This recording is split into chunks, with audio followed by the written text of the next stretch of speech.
are created equal. College sports have big budgets, dedicated alumni networks, and corporate sponsorships. Professional sports have even deeper pockets, millionaire owners, lucrative TV and radio deals, and merchandise sales. High school sports have you. Everyone agrees high school sports give us plenty of reasons to cheer. And now's a great time for us to give back. Supporting your hometown high school won't cost you much, but it will go a long way to ensuring the games we love the most are here to stay. Texas high school sports. They're good for our kids, good for our community, and best of all, they're good for you. This message presented by the Texas University Interscholastic League and the Texas High School Athletic Directors Association. Since the start of Little Bulldog Radio, Woodrum Construction has been a proud supporter of EBR. It was true back then, and it's true today. Woodrum Construction gets the job done. From driveways, house pads, land clearing, material hauling, rock, topsoil, they do it all. Quality work from good Edgewood folks that are here to stay. Woodrum Construction. Check them out online, woodrumconstruction.com.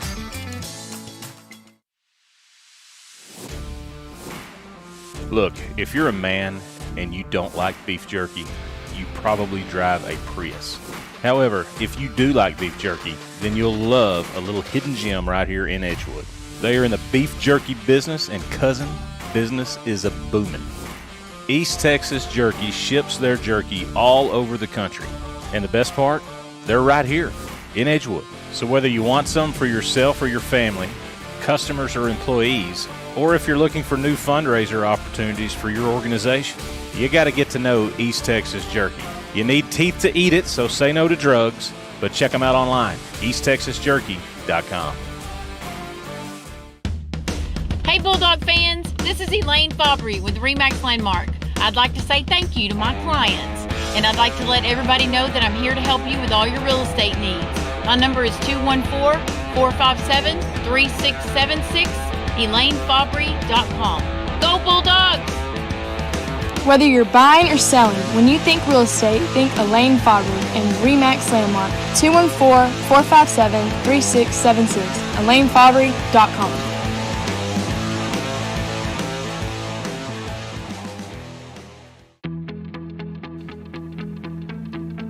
Named one of the best banks in Texas by their customers, the American National Bank of Texas has served North Texans for over 145 years, offering a full roster of financial solutions with the personal service and expertise you'll only find in a community bank.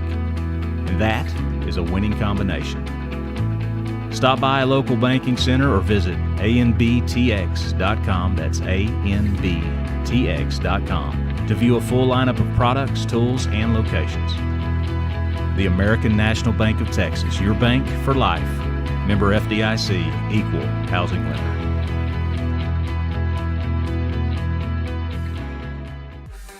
Got that special night out planned? Might be a concert, a wedding, graduation, birthday party, game day, or whatever floats your boat. Let S&C Executive Transport get you there in style. Multiple vehicle options to choose from luxury passenger coaches for smaller groups to Freightliner executive limos that seat up to 40. S&C Executive will get you there safely, comfortably, and in serious style. Like a private jet on wheels. Find them on Facebook at S&C Executive Transport or check them out online, sandcexecutivetransport.com. What's your favorite high school sports memory? A late-inning rally? A game-winning shot? A photo finish? Maybe it's a pep rally or a pregame ritual. Maybe it's the euphoria of a late-night bus ride home after a hard-fought win. Maybe it's having pizza with teammates after the game. Now, imagine if it never happened at all. School sports need your help. With budgets getting tighter, it's more than the games that are on the line. It's all the traditions, the community pride, the culture of your hometown high school. Plus, all those memories that are on the line, too. What can you do? It's simple. Buy a ticket when you can. Go to a game. Take the whole family. Let's do everything we can to keep those cherished school sports memories alive. This message presented by the Texas University Interscholastic League and the Texas High School Athletic Directors Association. Chris Bullard here, class of 95. That's right, the class of 1995. On behalf of our family at Brazos Trailers, we say, go Bulldog. The next time you're at IT James Memorial Stadium, stop by the concession stand and get one of my world-famous half-pound burgers. They are juicier than your mother-in-law's love. I might have finished third in my class favorite voting behind Stevie Ray Kernut and Glenn Randall, but I am first in keeping Edgewood as fat as it can be. Remember, Chris Bullard, Brazos Trailers.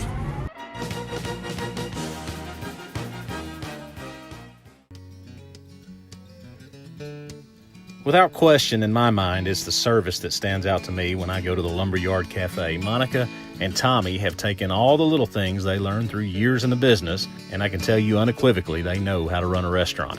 The food is always excellent, the place is super clean, and the staff, well, they actually like their job. Stop by and show them the support they've shown Bulldog Radio, the Lumberyard Cafe, and don't forget to tip your server. With iced tea and a waitress who'll smile every time, yeah, she will. I may sound really hot, but I'm actually not. That's because I chose Freedom Foam Insulation to keep my home cool. Locally owned and operated right here in Van Zandt County. Freedom Foam Insulation is the absolute best in the business. They'll show up on time, finish on budget, and save you some serious lettuce on your energy bills. That's Freedom Foam Insulation at 214-274-2778. That's 214-274-2778. Tell me you heard about it on The Pound.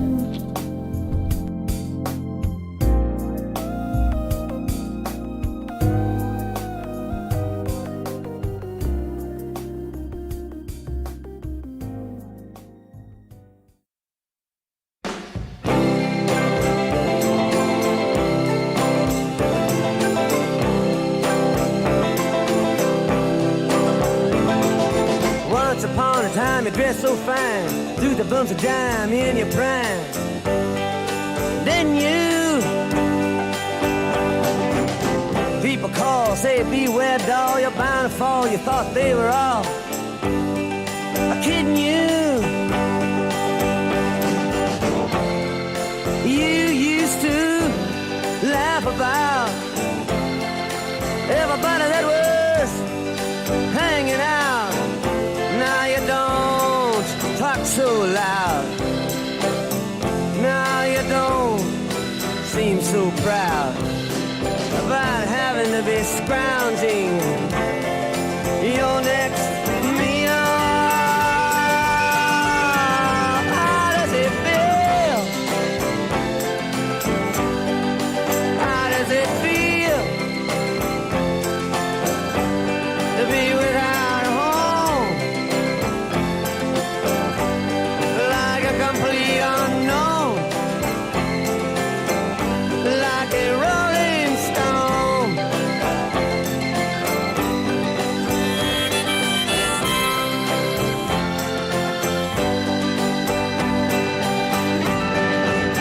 Oh, you've gone to the finest school, all right, Miss Lonely, but you know you only used to get juiced in it. Nobody's ever taught you how to live out on the street, and now you're gonna have to get used to it.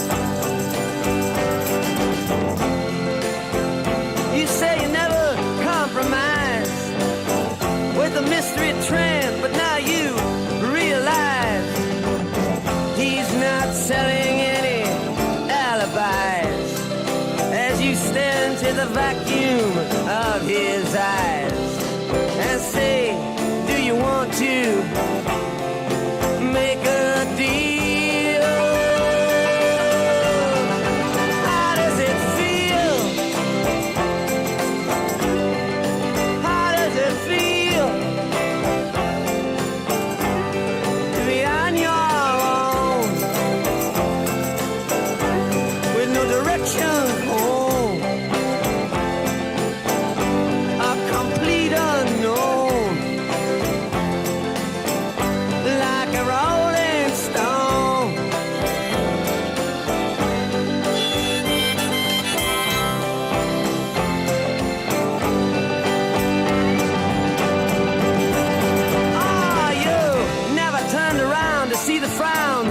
jugglers and the clowns when they all did tricks for you.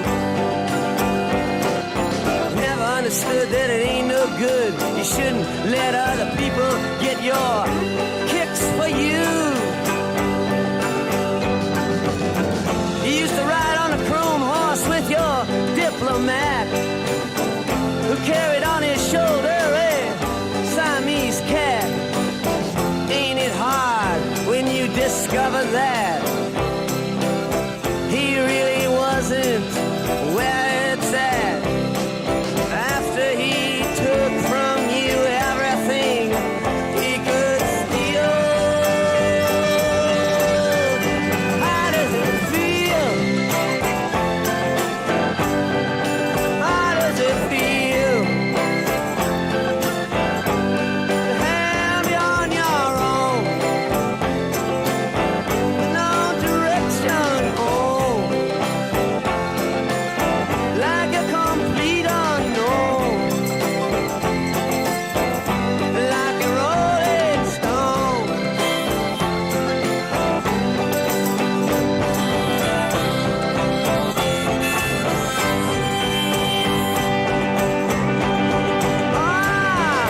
Princess on the steeple and all the pretty people, they're all drinking, thinking that they got it made, exchanging all precious gifts. But you better take your diamond ring, you better pawn it, babe. You used to be so amused at Napoleon in rags and the language that he used. Go to him now, he calls you, you can't refuse. When you ain't got nothing, you got nothing to lose. You're invisible now, you got no secrets to conceal. How does it feel? How does it feel to be on your own with no direction home, like a complete unknown, like a rolling stone?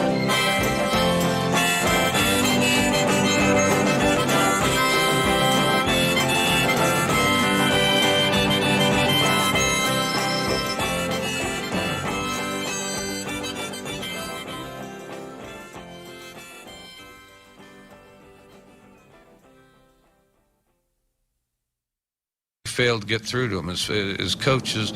We failed to make our coaching points and our points more compelling than their fat little girlfriends. Now, their fat little girlfriends have some obvious advantages. Let me tell you why I want to talk about this article.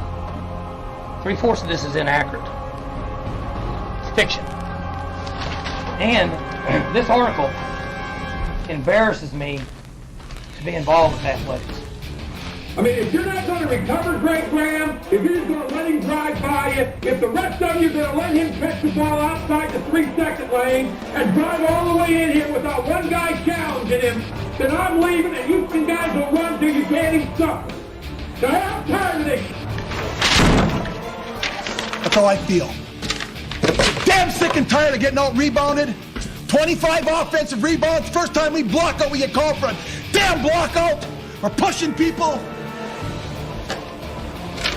Meanwhile, they're on the other court grabbing rebounds, going over the top and grabbing them. We get one offensive rebound, the other get called for over the back. We don't block out very damn well, and we're not getting called, one or the other. For one thing, their fat little girlfriends are telling them what they want to hear, which is how great you are. Here's all that kid did. He goes to class. He's respectful to the media. He's respectful to the public. And he's a good kid. I'm tired of losing to Purdue. That's where I'm frustrated. That's where my whole frustration comes in. Offensive rebounds. The entire thing came down to offensive rebound. They got every offensive rebound, we didn't get one of them. A whole bunch of people, everybody wanted to win the football game, but nobody wanted to play the football game. Your child goes down the street and somebody makes fun of him because he dropped a pass in a pickup game, or says he's fat, and he comes home crying to his mom.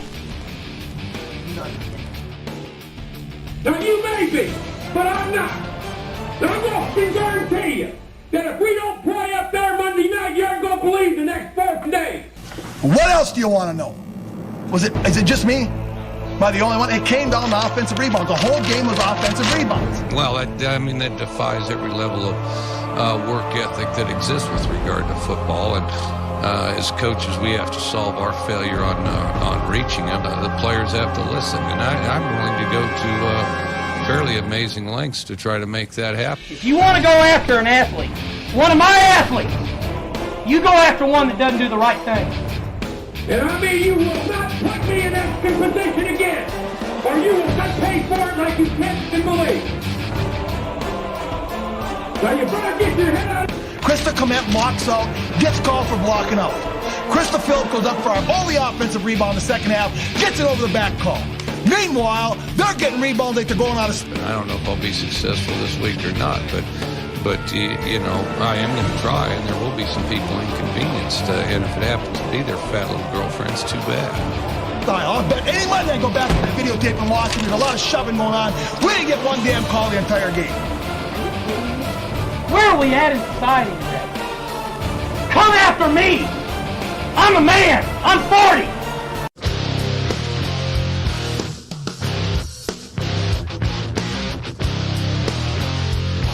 62 degrees in the motherland on senior night. Edgewood versus Mildred. Eric James alongside Mr. Brian Nicholson. What's up, Brian? Yo-yo and low. And Mr. Paul Cates. What's up, Paul? What's happening? And, of course, Mr. Ethan James should be on his way down. Ethan, you got your ears on yet? I think that would be a negative. That's a no. All right, so, Paul, I'm going to start with you. Question of the day. Yeah. 17. Last week against Rice, obviously a major blowout. Was Rice, are they just that challenged right now, or has Edgewood found its stride right here late in the season? I think tonight gives you that answer. I think how we play tonight gives you that answer because, and you know, those kids know, they know. I mean, Rice beat this Mildred team the week before we played Rice in overtime, and that, you know. There's Ethan. Do you go in? Do you go in and say, "Oh, well, we should," you know, do we just show up tonight and we win, or do they come out focused and they play hard and they get after it? And I think that's your biggest fight tonight is yourself.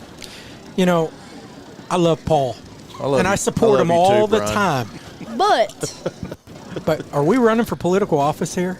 I mean, could he have punted that any more than Joe Biden? I would think you're running the way you're dressed tonight. I would think you're running for office. Let's go, Brandon. I missed it. What did he say? We'll talk about it. Let's go, Brandon. We'll talk about it later. No, just having a little fun. But to add on to what Paul said, listen, I do think that we showed something last week, and I think we showed what we're capable of. The first couple series of that game, Rice looked like they were there to play, and we took it away from them, and we kept taking it away from them, and they were done. And, you know, you look at the numbers, because numbers, you can't fudge numbers. They are what they are. 515 yards rushing, 128 yards passing, and then we only gave up like 14 yards passing and 4 yards rushing or something like that. Something crazy. It's ridiculous, and it's not like Rice has not won football games. No. They practice every day like we do. Of course, 61-0 was the final on that, and to my knowledge, I can't think of – well, Edgewood beat Grand Saline, a few years ago, and it was bumping 70. I think we got into the 70s, perhaps. I think we did. But it was a rout all the way around. So talk to us about the Mildred Eagles. Well, I mean, you look at them on paper, you would think they're better than the record shows because they've got some good-looking kids. They got some kids that can run. They got some size up front, and you know these are kind of those trap games. We should be okay, but at the same time, like I said, you can't walk in here and go, well, we're just going to walk all over them because Mildred got beat by Rice and we destroyed Rice. You know what I mean? I mean, there's going to be a referee walk out there in a little while and put a ball on a tee, and we're going to have to play. Absolutely. Yeah, absolutely, Paul. And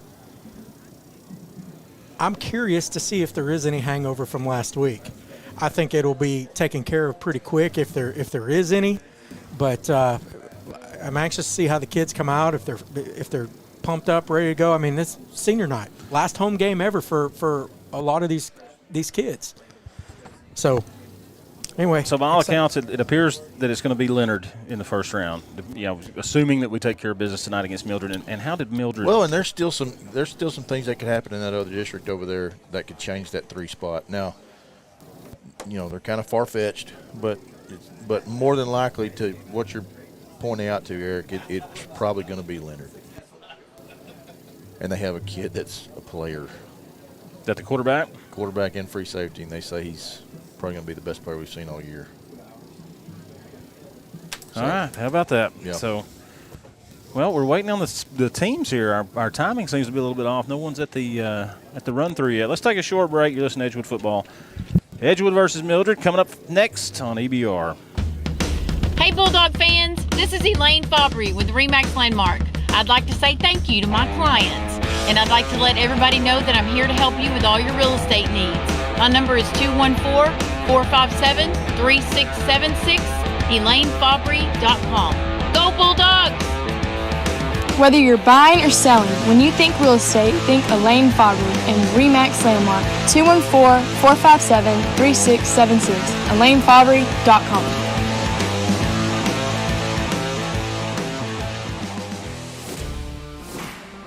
Look, if you're a man and you don't like beef jerky, you probably drive a Prius. However, if you do like beef jerky, then you'll love a little hidden gem right here in Edgewood. They are in the beef jerky business, and cousin, business is a booming.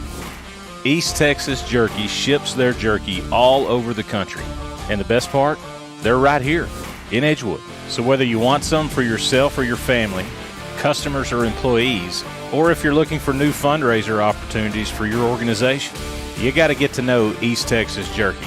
You need teeth to eat it, so say no to drugs, but check them out online, easttexasjerky.com.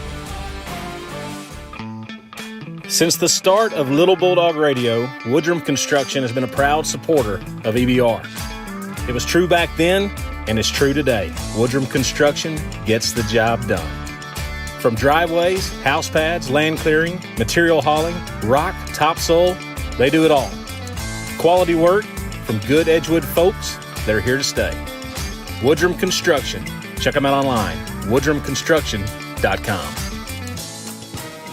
Chris Bullard here, class of 95. That's right, the class of 1995. On behalf of our family at Brazos Trailers, we say, go Bulldog. The next time you're at IT James Memorial Stadium, stop by the concession stand and get one of my world-famous half-pound burgers. They are juicier than your mother-in-law's love. I might have finished third in my class favorite voting behind Stevie Ray Kernut and Glenn Randall, but I am first in keeping Edgewood as fat as it can be. Remember, Chris Bullard, Brazos Trailers.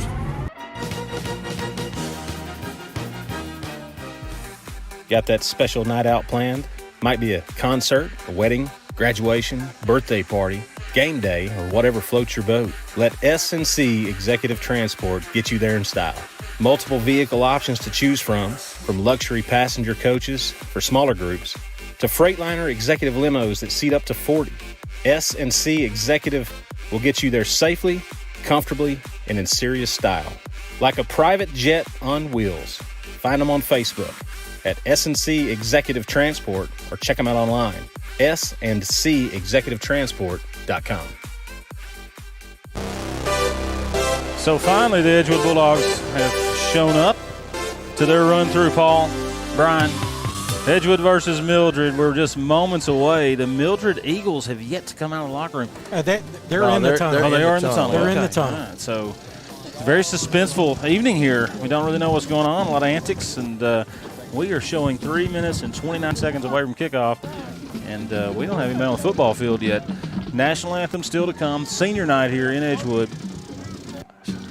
Football Sweetheart nominees. Brian, run through us the nominees for Football Sweetheart.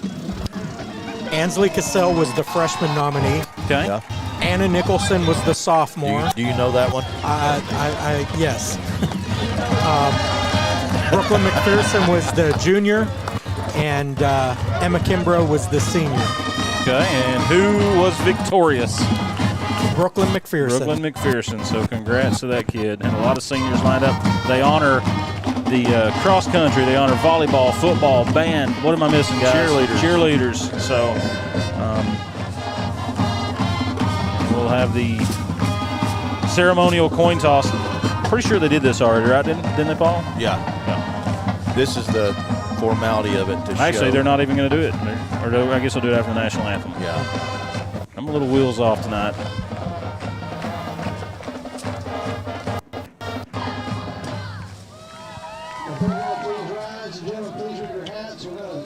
So we will have the national anthem at this time performed by the Sound of Pride. Ethan, point that microphone over towards them. You got me.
Eric, the Dogs busted out the all-gold unis. Love it tonight. It's my favorite uniform that the Bulldogs put forth. Solid gold, Edgewood gold, I call it, with the purple helmets and purple leggings. And the entire team will head out to the hashes for the coin toss, or head out to the numbers. And your captains tonight, from left to right as we set: Will Coxon, Dalen Hewitt, Noah Boone, Nate Sims, and Cooper Cates. Cooper Cates are the hometown captains for tonight. So it was a Bulldog sweep last night. 7th grade, 8th grade, and JV all won. Hey, talk about that sub-varsity for the season. I think sub-varsity has lost 2 football games. Right. If I'm not mistaken, all year. From Between 7th grade 8th and JV. Yes. Yeah. Yes. That's pretty impressive. phenomenal. And they're beating people to sleep, too. Running clocks. What was the score last night? I think 7th grade won 22 or 24-0, and they ran the clock the entire second half. Game. And that's 7th grade. And 8th grade won, gosh, Ethan. 36-6. 36-6. Started running the clock in the second, and JV won 46-6, something like that. And they also ran the clock the entire time. Coach Steele said we're not running the clock tonight, so we'll see see what happens. And Edgewood has won the toss, has elected to receive, and will receive from right to left here as we set on the home side at the IT. Beautiful night for football, 62 degrees. The wind has finally laid, light and variable. The flag is not moving at the moment, which is a rare sight the last 2 days. We're going to have to play because I heard old Mildred's a tough gal. How long to come up? I don't know if I'm in such a good mood tonight because we're fixing to play football, or if because I don't have to paint that field again the rest of the year. Well, it looks fantastic. The Mr. Cates put the 2021 down there just inside or outside the coaches and players' boxes, so the Edgewood fans can see the 2021. And of course, the seniors walked right to the middle of that thing, headed out to the field to be honored tonight. We had a debate on that. Ethan, you're going to have to turn just a little bit. But it's the season of 21, right? So what do you put down there? I got you. I think you did it right with the 21 because it's the senior season, and then it's when we do senior night again in basketball, then it'll be 2022 then, right? So I think you nailed it. Thanks. Great job. That's the biggest kicker in America. Yes, it is. Number 78, Braylon Vanabos I bet he can punch it. That's a big 6'3", 305. I was going to say, that's a big kicker. On the roster here. Back deep is Boone Sims. And who is that over there? Is that Bannister? Far side? Bannister. Edgewood to return this right to left, and we're underway. Line drive kick's going to be picked up by Boone at about the 20-yard line. And he's in trouble. Breaks a tackle and then heads up to the sideline, still on his feet, gets out near the 30. Edgewood may have gotten away with a block in the back. No flags on the play. Yeah, that was my sound there. I'm sorry about that to interrupt you, but yeah, we definitely got away with a block in the back. Ball will be spotted on the Edgewood 29-yard line to open this drive. Right to left, Mildred in maroon pants, white jerseys, white helmets. And Edgewood again, as we said earlier, in Edgewood gold, top to bottom with the purple helmets. Brian, I bet that block in the back would have got called last week. Oh, my God. It for sure would have got called last week. Ridiculous. Hey, did you ever go back and find out what the total penalty count was for the game? But it was somewhere ridiculous. Around 6,000. So Wilcoxon in the gun. Sims to his left here from the left hash on first down. Sims gets it up the middle, hit immediately. And no gain on that carry. Actually lost about a yard. Man, that's a good play by Mildred, man. He knifed between two different blockers and made the play. Justin Ovale. And Boone will check in for Sims. Sims took a pretty good shot to the lower body there and is wincing a bit as he exits the field. Ball still near the left hash here on second down, 2nd and 11. Boone sets up Wilcoxon's left, and Wilcoxon's going to keep left. Dragging players and takes a head shot, and a flag comes in just across the 30. Tough run by Wilcoxon, but he paid for it. An injured player for Mildred. Okay. Slow to get up. Paul, right there. Right. Are you? You're taking the words out of my mouth, I guarantee you. Go ahead. I want to hear what you got to say. What are they going to call right there? That's what I'm saying. Is it horse collar or targeting? To me, the only call is a horse collar, and that's what they call it. Because if they were going to call the targeting, man, he was an engaged runner that was being pulled back when he was hit. To me, that's not targeting, and I was afraid that's what they were going to call because it was such a violent hit. So automatic first down for Edgewood after the 15-yard step off. Hey, and kudos for Wilcoxon for getting up and just kind of shaking that right off and getting back to the huddle.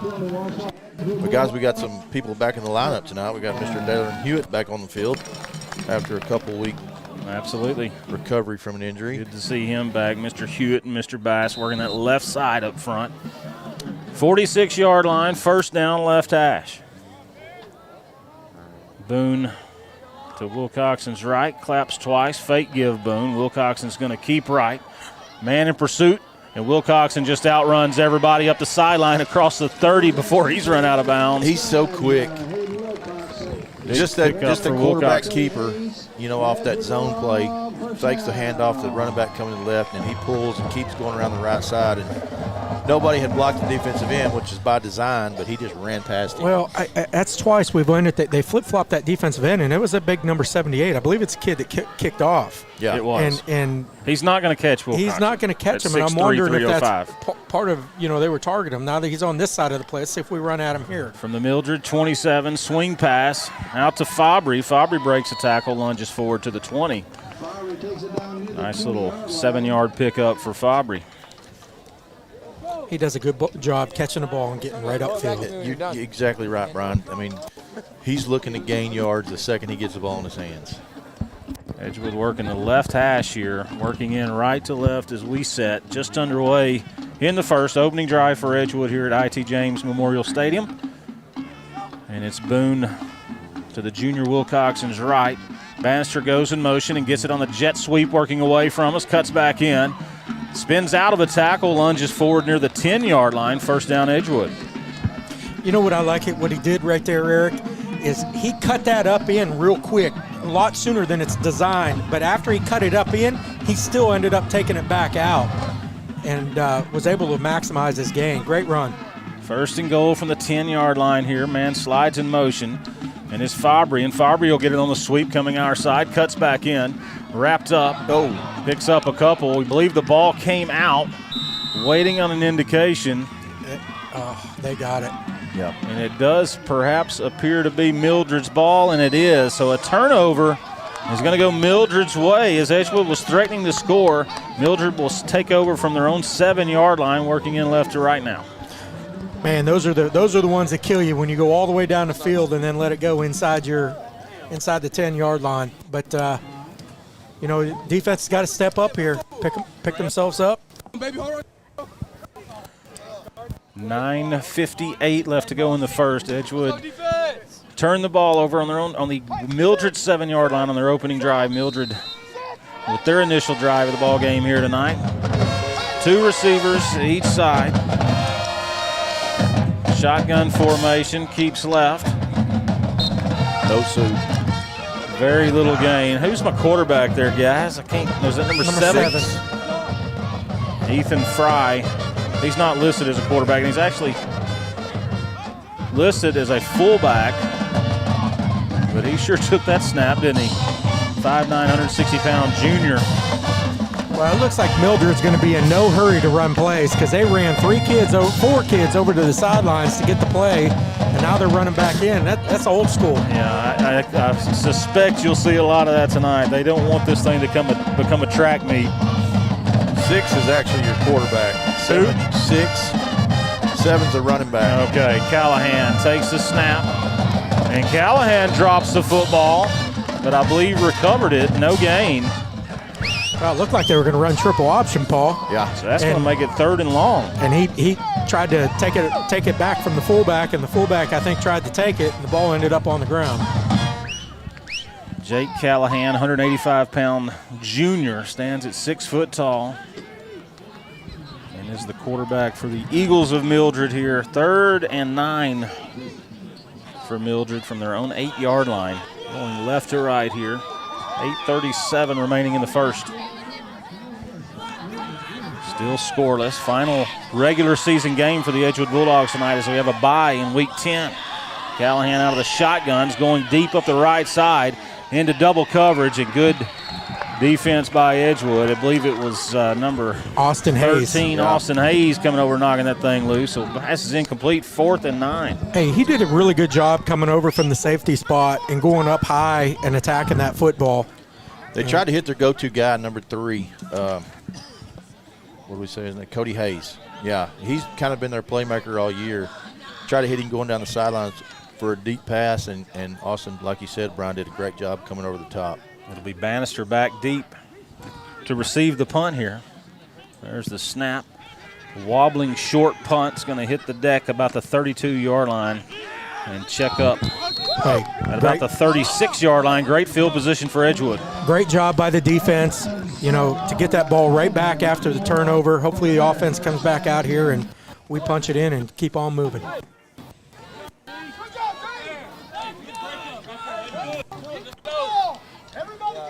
Official spot is going to be the 37-yard line of Mildred. Edgewood going in right to left. 8:13 remaining in the first here. Hey, and go follow our Twitter handle at Edgewood Radio. We're going to try to do some live game updates via Twitter. We've got a new app that keeps stats and all that. Jace Daughtery, the sophomore JV player, was so gracious to fill in. Wave at the camera there, Jace. And he's smart. Yeah, wave at the camera there. He's smart. So should have some stats for everybody. Timeout. Listen to Edgewood football on EBR. I think we're going to get there. Without question, in my mind, it's the service that stands out to me when I go to the Lumberyard Cafe. Monica and Tommy have taken all the little things they learned through years in the business, and I can tell you unequivocally they know how to run a restaurant. The food is always excellent, the place is super clean, and the staff, well, they actually like their job. Stop by and show them the support they've shown Bulldog Radio, the Lumberyard Cafe, and don't forget to tip your server. With iced tea and a waitress who'll smile every time. Sorry, I'm killing it. I'm killing it here. 1st and 10 Edgewood from the Mildred 37-yard line, working in right to left. Wilcoxon in the gun. Edgewood's ran every play from scrimmage from the left hash. Wilcoxon's going to keep right after the fake give to Sims and force back left. Flag comes in. Wilcoxon's in trouble and loses a couple before he's brought down. Something went wrong flag is most likely going to be of the holding variety. It came from the Ed referee. Threw it right towards the line of scrimmage. It's typically a hold right there, isn't it, Paul? Yeah, and I don't know. So far, we look like we're slow off the ball. Does it look like that to you, Brian? Yeah, and then typically, when a kid reverses his field like that, the play's designed to go one way and the kid reverses it. A lot of times those linemen get caught up, and they don't mean to hold because they thought the play was going the other way, and then it happens. So some discussion here from the officials. We're not sure what's going on. Two officials over there talking with the Mildred coach, and here comes the head referee. Whether they want to take the penalty or not, I guess. Well, we did lose, three on the play? Yeah. It is going to be a hold against Edgewood.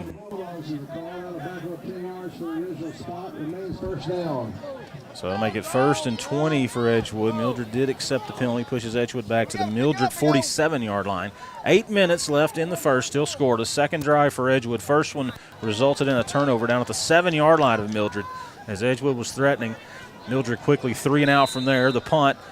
And now Edgewood on their second drive. Empty back set here again from the left hash. 3 receivers to the right. 2 claps, snap to Wilcoxon, straight drop with time, fires across the middle and complete to Lucas Grace. And Grace back to near the original line of scrimmage before he's brought down. Helmet comes off, so Grace will have to leave for a play. Good catch. He catches everything. Makes it 2nd and 10.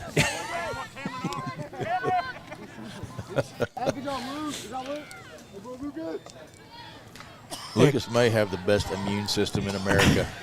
Hey, but that was a great job by our offensive line. Hayden had all day to throw, was able to scan everything and hit him. It's a 9-yard reception to Grace, makes it 2nd and 11 after the holding penalty. Finally, Edgewood over on the right hash. Boone into the running back position, and Boone gets it up the middle and in space. Boone picks up about 8. I'll tell you what, 78 may be the biggest player on the field, but he was double-team blocked that time by Dalen and Mr. Leighton Bass. Oh. And it didn't fare well for him. He's a big fella again, 6'3", 305. He sticks out down there. Looks like the high school version of Josh Jones. 2-back set for Edgewood here on 3rd and short. Had a man in the neutral zone, didn't snap it. And A.C. Watson's going to jump off sides from the receiver position. So we're going to back them up 5, make it 3rd and 7 now for Edgewood. I don't know. I don't think that's the right call. I still think their outside linebacker had jumped. He did, but it doesn't constitute your receiver moving. You know what I mean? It has to be in the face of. Okay. All right. Only way I know that's because I heard it explained one time on a college game. Okay. Because I was with you, Brian. I was like, well, he's in there. He's looking at the ball, right? Yeah. The receivers are looking at the ball. They're not listening to snap count. And so when he sees him move, it should be drawing him off. Right. Still scoreless here. 6:35 left in the first. Edgewood has it on the Mildred 34-yard line, going in right to left. Play clock's at 8, and Edgewood's not set up yet. Finally to the line they go. Play clock's at 4. Boone readjusts. Play clock's at 2, gets the snap off, and Boone's going to get it up the middle, and Boone's got a hole. Boone into the secondary, 10-5, touchdown Edgewood. Bulldogs strike first.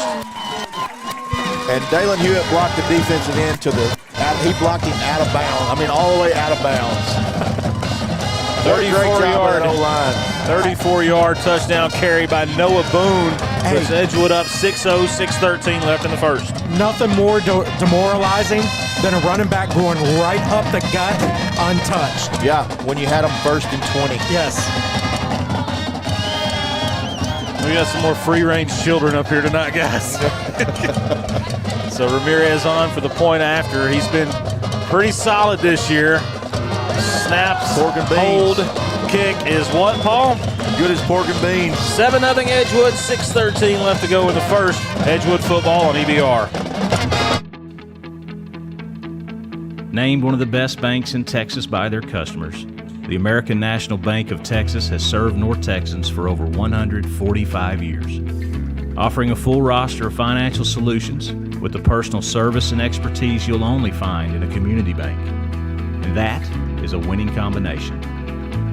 Stop by a local banking center or visit anbtx.com, that's anbtx.com, to view a full lineup of products, tools, and locations. The American National Bank of Texas, your bank for life. Member FDIC, equal housing lender. So it was a 34-yard touchdown run by Noah Boone, puts Edgewood on the board first, leading 7-0 over Mildred here, 6:13 left in the first. Eric James, Brian Nicholson, Paul Cates, and Ethan James. And don't forget to go follow our Twitter handle, @Edgewood Radio. We're trying to upload some stats. We've got a new app here. We're wanting some feedback from that. And we've also got a YouTube channel, Paul. Hey, we're stepping our game We got up. a YouTube channel, YouTube Live, Edgewood. Somewhat of a big deal, Bulldog Radio. I'm just saying that you can go follow that and check it out. And the neat thing about YouTube is you can pause and rewind if you miss something. Now, we don't have the video. We don't have the rights to that, Paul. There's the kick from Ramirez, and it's a good one all the way down to the 5-yard line. Fielded from there, heads left. It's number 1, Durham. And he's wrapped up, thrown down near the 30. You signed up for the Josh Jones account, didn't you? Only the free stuff. So Mildred will start from their own 29-yard line, working left to right, trailing Edgewood here, 7-0 midway through the first here at the IT. Of course, volleyball is still in season, headed to playoffs. Didn't go as particularly well, or not exactly what we had planned yesterday. Had a 3-way tie for second and had to go over to Commerce, and some unfortunate events. I put Edgewood as the 4 seed, but 4 teams go to the playoffs, so you're still alive. There's the snap to Callahan. Lateral throw out to number 4. It's complete. Austin Wing, and he was hit hard in the kidneys, I believe, by number 17, Sebastian Coburn. Yes. Hey, Sebastian has gotten better every week. He played well last week, too. It's about a 4-yard reception to Wing. Gets the ball out to the Mildred 32-yard line. Call it the 33. 2nd and 6 from there. Tight set with the receivers near the right side. Pass is thrown incomplete. I don't think from he Callahan. He did not. He was looking for the safety right off of the bat. It was intended for Carazales, and there were about 3 gold jerseys there waiting on him had he caught it. You know, the route, the pattern, the throw, the timing, everything was there, but just didn't catch it. I don't blame him. Yeah. He made a business decision. After that hit, Sebastian just put on Wing out here. So Mildred being very methodical here. 33-yard line, empty back set. Callahan takes the snap, steps up in the pocket and flushed out by Cates and throws and intercepted. Intercepted by Edgewood. Cameron Lloyd still on his feet up the right sideline, far side of us. In for an Edgewood touchdown. He broke 47 tackles, and mayhem ensues in the end zone. What have I said each week about Cameron Lloyd? He makes things happen. Have I not said that? Yeah, he read that perfect from his linebacker position, stepped in front of that throw on the out route, and then just did some stuff he'll remember the rest of his life on the way to the end zone, breaking tackles and everything else. So the junior Cameron Lloyd with the pick 6 puts Edgewood up 13-0. 5:08 left in the first. Ramirez on for the point after. There's the snap, holds down, kicks up, looks good, and Paul? Good as pork and beans. 14-0 Edgewood. 5:08 left in the first. Edgewood football on EBR. Look, if you're a man and you don't like beef jerky, you probably drive a Prius. However, if you do like beef jerky, then you'll love a little hidden gem right here in Edgewood. They are in the beef jerky business, and cousin, business is a booming. East Texas Jerky ships their jerky all over the country. And the best part, they're right here in Edgewood. So whether you want some for yourself or your family, customers or employees, or if you're looking for new fundraiser opportunities for your organization, you got to get to know East Texas Jerky. You need teeth to eat it, so say no to drugs, but check them out online, easttexasjerky.com. God, I'm struggling mightily with the stuff here. So Cameron Lloyd with the pick six puts Edgewood up 14-0 here. 5:08 left to go in the first. And a great start for the Edgewood Bulldogs here at home tonight. Final regular season game. Got a bye next week, and then the playoffs start the following. By all accounts, we're assuming it's going to be Leonard in that first round. Ramirez here to kick off, right to left. Edgewood in all gold purple helmets. Line drive kick is another good one, fielded 8-yard line. And here comes great tackle. Durham. Tries to hit the left side. Who was that with that tackle? That was Mr. Christian Capizano, who's back on the field this week. Good to see him out there. Durham gets it out to about the Mildred 23-yard line, so their drive will start from there. Mildred in maroon pants, white jerseys, white helmets. I love watching Christian Capizano play football. We talk about him, it seems like every week, but I stood next to him last night, and he's not very big. No, he's just gritty. But he plays like he's 225. Yeah. So Callahan in the gun, one back set. Callahan is going to keep on the option, head left. And it's going to be Lucas Grace there to make the tackle after a short gain.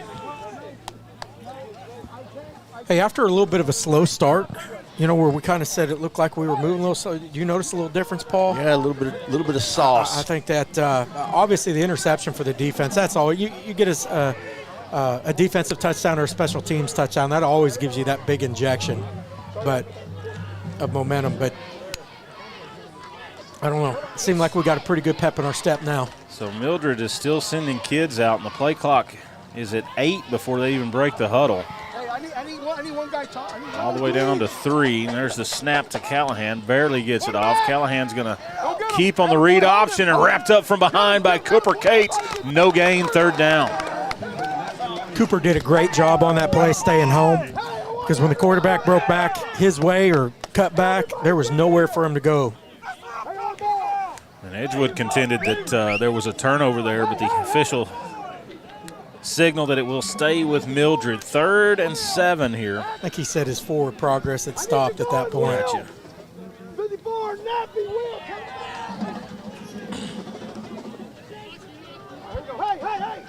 Hey. Callahan in the gun. Volley to his right, and there's a snap from the left hash. Callahan to throw, swing pass complete to Irvine. He's wrapped up immediately. Yes, sir.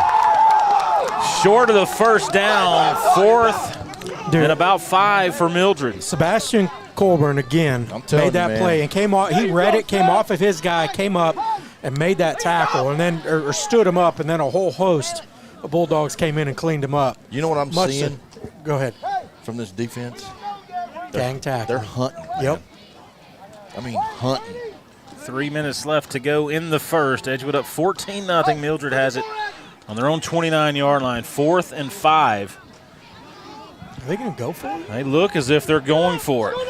Callahan's under center here for the first time tonight and draws right Edgewood off sides. Everybody in the stadium knew the hard count was coming except the front 3, or someone in the front 3. Unless somebody from Mildred happened to jump, but I didn't see it if they did. I mean, that is the second time this year I've seen us drawn off sides from about the same spot in the field on 4th and 5. So 5-yard penalty will be a first down for Mildred, 39-yard line. That's frustrating. You had all the momentum.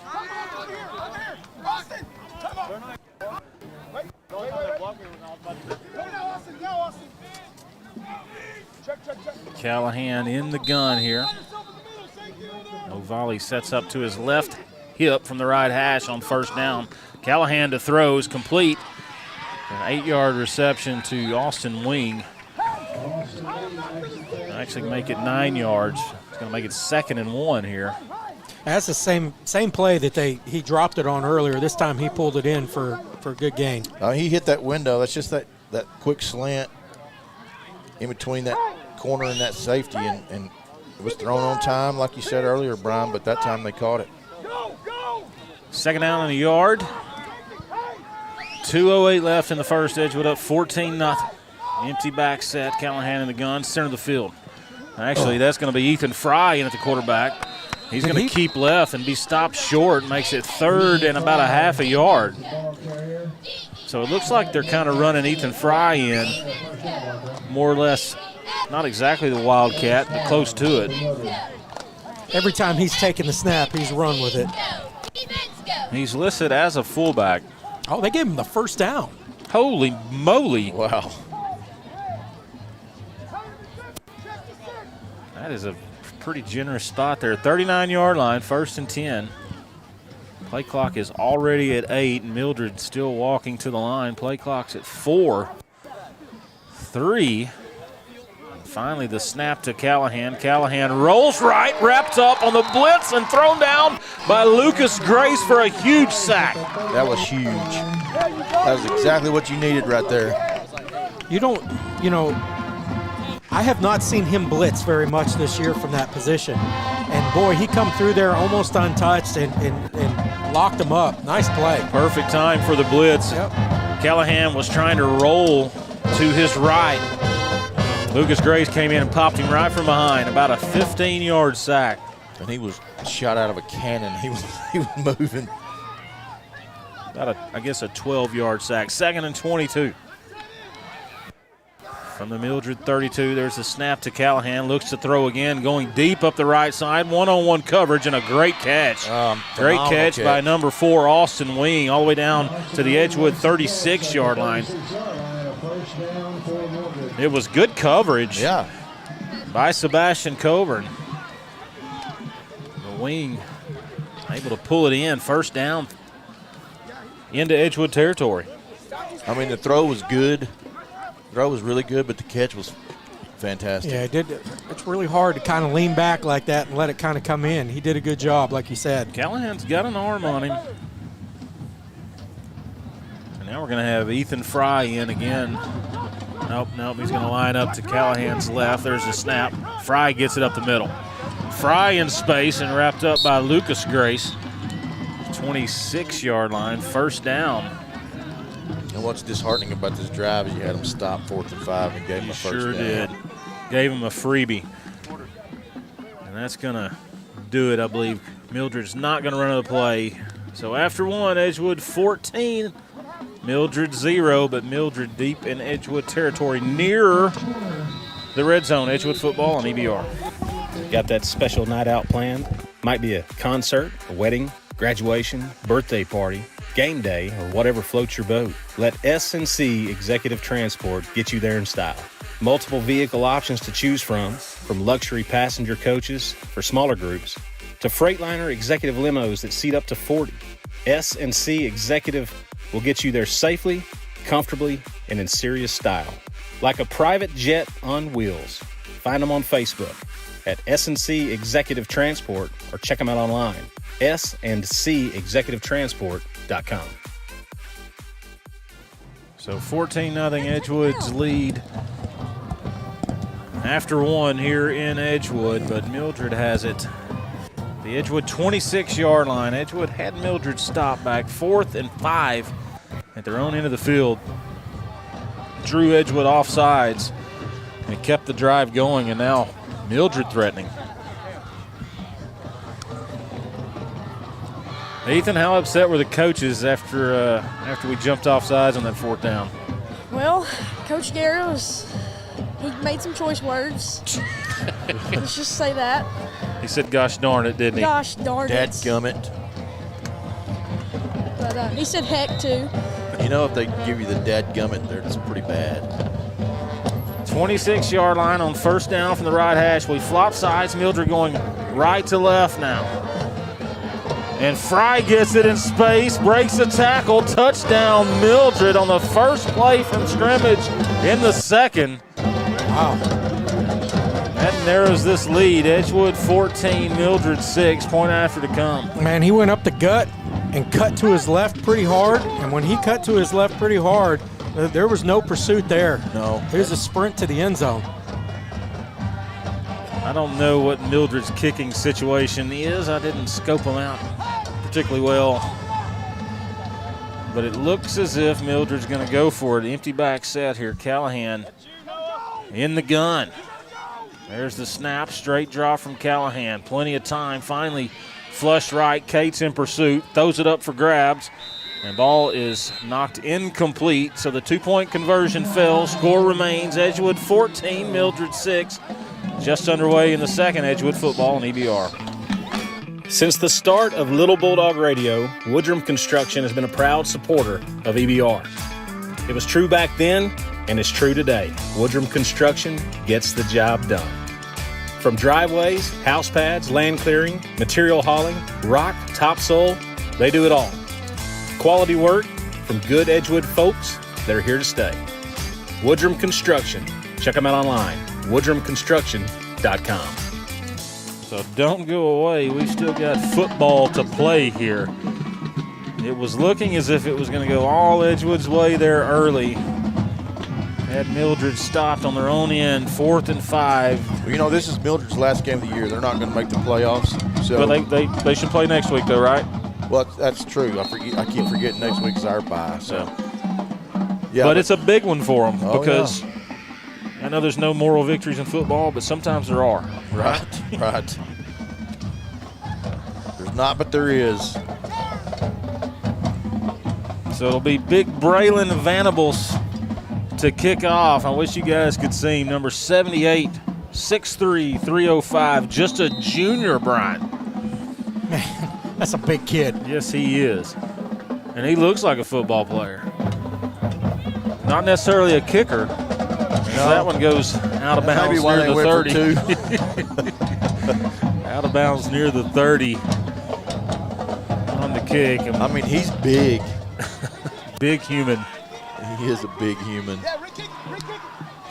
Ethan, talk some noise to 78 if you get a chance. Sounds like Edgewood's going to... He won't catch you. He might sit on me. He won't catch you. Sounds like Edgewood's going to force Mildred to re-kick this thing. You have the option of taking the kick. It's where it goes out of bounds plus 5 yards. Plus 5, or back them up 5 and make them kick it again. Yeah. It actually really wasn't a bad kick other than he kicked it out of bounds, but he had decent leg into it. Hey, be ready up front. Be ready. Be ready. Be ready up front, says Coach Guerra. And I agree. That's what he said.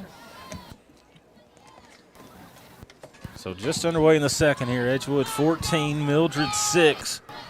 And Venables to kick off here from the 35-yard line after the penalty.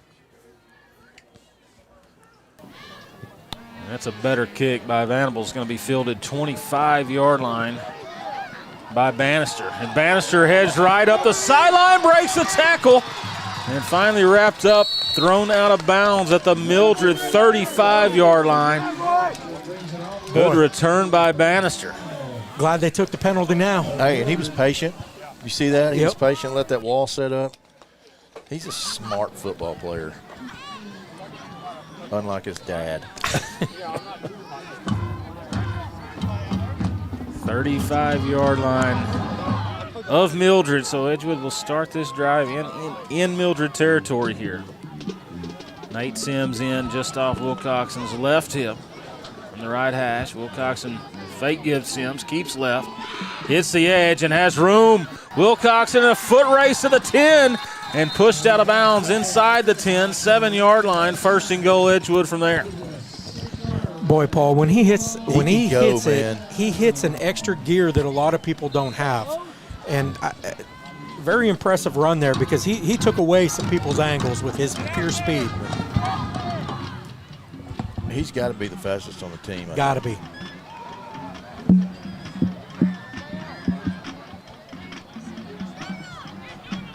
Did Kyle see that? I think Kyle's sitting in his truck. First and goal from, I believe, the 6-yard line here. Sims to Wilcoxon's left from the left hash. There's the snap. Fake gives Sims. Same play. Wilcoxon keeps left, but pressure this time from Mildred. Wilcoxon's going to be thrown out of bounds after maybe a 1-yard pickup. Yeah, it looked like the same exact play. And they have that. They smelled that one. They had it defended. It's the read option. Fake give to Sims. But Mildred was all over at that time. Second and goal from the 6. 10:57 left to go in the half. Edgewood up 14-6. He's the second guy inside. Ethan, back up a little bit away from those coaches before we catch something that we're not supposed to catch, okay? Especially from Coach Dover. Yeah, Coach Dover. Yeah. Bannister slides in motion. Second out left hash. Boone gets it up the middle, and Boone will score for Edgewood. Easily. Man, Brian, you would have scored on that one. I would have. There's some road grading going on up front there. 20-6 Edgewood. 10:51 left to go in the half. Yeah, Dalen Hewitt put somebody in their run-through, their little blow-up run-through that last play. Boone with his second score of the night. And Ramirez on for the point after.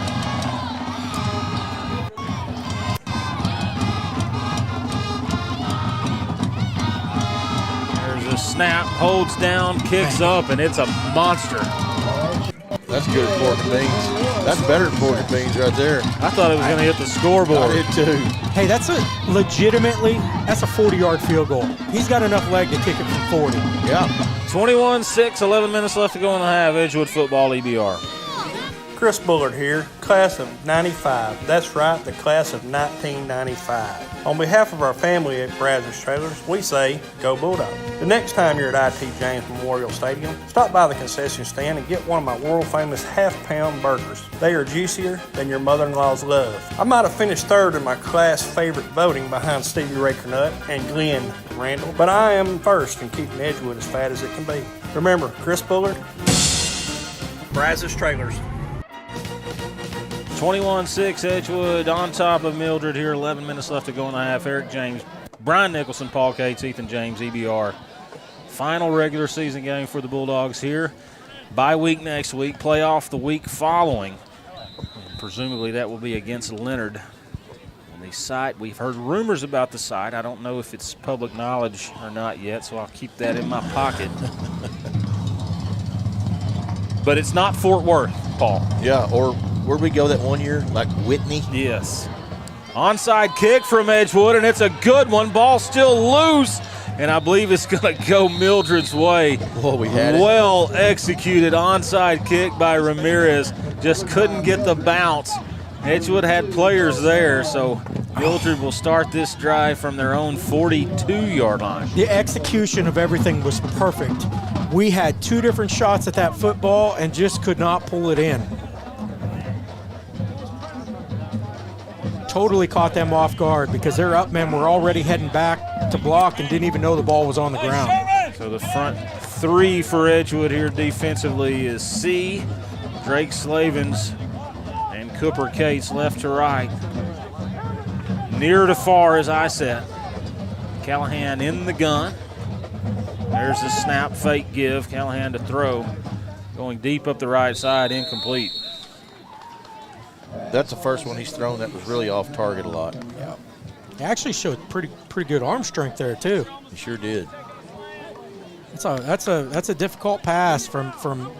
And you know, Brian, looking at him, he's kind of just unassuming. He doesn't really look like he's he's not real big. But ball being on the opposite hash and throwing a 15-yard out, that's a man throw. 2nd and 10 for Mildred near the left hash, 42-yard line on their side of the field. Callahan to throw again. Pressure comes from C. Callahan takes a shot, but it's complete to wing across the middle, about a 9-yard pickup. Edgewood has an injured player down. Who is that? Oh, an injured player. Injury timeout, an Edgewood Bulldog. Slow to get up. We'll take a short break. Edgewood football, EBR. Named one of the best banks in Texas by their customers, the American National Bank of Texas has served North Texans for over 145 years, offering a full roster of financial solutions with the personal service and expertise you'll only find in a community bank. And that is a winning combination. Stop by a local banking center or visit anbtx.com, that's anbtx.com, to view a full lineup of products, tools, and locations. The American National Bank of Texas, your bank for life. Member FDIC, equal housing lender.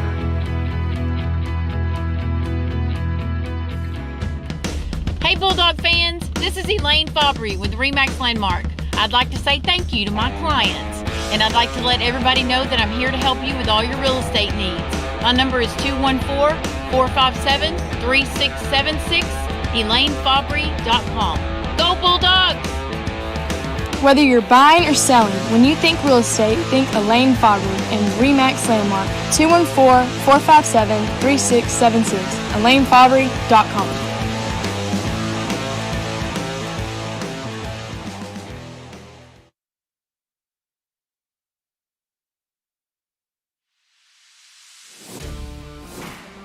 Look, if you're a man and you don't like beef jerky, you probably drive a Prius. However, if you do like beef jerky, then you'll love a little hidden gem right here in Edgewood. They are in the beef jerky business, and cousin, business is a booming. East Texas Jerky ships their jerky all over the country. And the best part, they're right here in Edgewood. So whether you want some for yourself or your family, customers or employees, or if you're looking for new fundraiser opportunities for your organization, you got to get to know East Texas Jerky. You need teeth to eat it, so say no to drugs, but check them out online, easttexasjerky.com. So it was Casey Leith, the shaken up Edgewood Bulldog, but he leaves the field on his own will, so looked a lot better walking off. So he's being tended to on his feet on the sideline, so hopefully just shaken up. So 3rd and short here for Mildred, 2-back set. Callahan's going to keep up the middle and has the first down and a tad more. We blitzed from that linebacker position. Almost got him for about a 3 or 4 yard loss. Did a good job sidestepping him. Thought we had him stopped. So Mildred in Edgewood territory here, trailing Edgewood 21-6. 10:25 left to go in the half. 44-yard line. Again, Edgewood in Edgewood gold, top to bottom with the purple helmets. Mildred, maroon pants, white jerseys, white helmets. We're on the home side, of course, here at the IT. Mildred's working in right to left, center of the field. There's the snap, and Carter C gets in there. It was Ethan Fry again at the quarterback position. Carter C gave him nothing, a 5-yard loss. Man, it seems like he makes 2 or 3 of those plays every game. Yeah, Connors, he does a great job at the end spot, slipping through on those stunts, and man, he always makes at least 2 or 3 plays every game that impacts the drive. Free range. Free range. 2nd and 14 for the Mildred Eagles here. You're a good kid, Ethan. On the Edgewood 48-yard line, empty back set. Callahan in the gun. Straight drop, looking to throw. Oh, my gosh. And Callahan absolutely hammered on the throw by Connor C. I mean, of course it's incomplete. My goodness. I can't believe that kid got up. I can't mean, either. He buried him from the backside. I heard the air come out Was of that it from was up that a here. screenplay trying to develop? I couldn't tell. I couldn't tell. I saw the hit coming, and that's all I could focus on. My goodness. So Edgewood will use a timeout. That's Mildred. Mildred did, and I think Mildred. that quarterback's got to catch his breath. Edgewood 21, Mildred 6, 9:15 I caught it left as to go it passed by us. in the half. Let's just keep it right here. Ethan, could you hear that shot down there on the sideline? A punch is what it was. Sounded like an old Western punch. Sounded like you broke a chair over someone's head. Hey, and that's going to make it 3rd and long here. And so, you know, Mildred had a little bit of hope drawing us off sides, going down and scoring. Of course, Edgewood answered like on a 2-play drive. And if Mildred can't convert here and Edgewood goes down and scores, let's just call it what it is, boys. But, you know, I mean, from watching this game so far, and, you know, high school football is crazy, but you're crazy. I'm not sure how Rice beat Mildred. I'm not sure either, man. Brian? The only thing I go back to, and Rice had a really good offensive lineman, defensive lineman that got hurt about the 2nd series, and it seemed when he went out, things changed. Callahan to throw on 3rd and long, and that ball is complete. That's a great throw. To Cody Hayes up near the sticks, and that's enough for a Mildred Eagle first down on 3rd and 14. So move the sticks for Mildred to the Edgewood 32-yard line. Great throw. And a great catch by Cody Hayes, number 3. The senior high pointed it and elevated and reeled it in. Just that back shoulder, run that fade, stop kind of. Mildred goes a little quicker here on first down. There's the snap. Callahan to throw, and that one's incomplete. Second down. 8:46 left to go in the half. Edgewood up 21-6 here at home.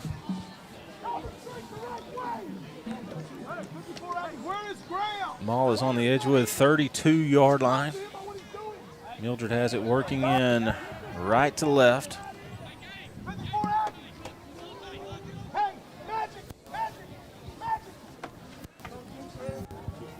Second and 10.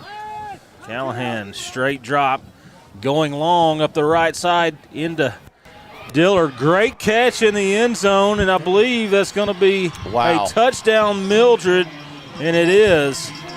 They went right at Dillard. Mildred staying alive here, 21-12, 8:38 left in the half. That was a heck of a catch. Well, Kirk's running with him step for step, and then as they got to the goal line, the ball wasn't there yet, and he kind of let up, and the kid literally caught the ball laying on his back. Ethan, stay away from the coaches for a minute, okay?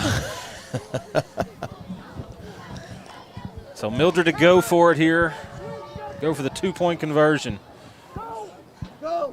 Hand off up the middle to Fry. Fry's wrapped up and going to be stopped short. So the second 2-point conversion will fail for Mildred. Your score remains Edgewood 21, Mildred 12, 8:38 left to go in the half. Edgewood football, EBR. Got that special night out planned? Might be a concert, a wedding, graduation, birthday party, game day, or whatever floats your boat. Let S&C Executive Transport get you there in style. Multiple vehicle options to choose from luxury passenger coaches for smaller groups to Freightliner executive limos that seat up to 40. S&C Executive will get you there safely, comfortably, and in serious style. Like a private jet on wheels. Find them on Facebook at S&C Executive Transport or check them out online, sandcexecutivetransport.com. Oh, Lord, got that special. Sorry. I'm killing it here. I'm discombobulated, Paul. Befuddled. So, Coach disheveled. Disheveled. Coach Guerra is very animated in speaking with his players. This game is staying way closer than it should. 21-12 Edgewood with the 9-point lead, 8:38 left in the half. And we've had a kicking substitution for Mildred. They took the fridge out. They took William the Refrigerator Perry out of the game. And brought in the microwave. Yes, number 9. I do not have a number 9. I believe that's Dick Maverick. Could be Dick Maverick.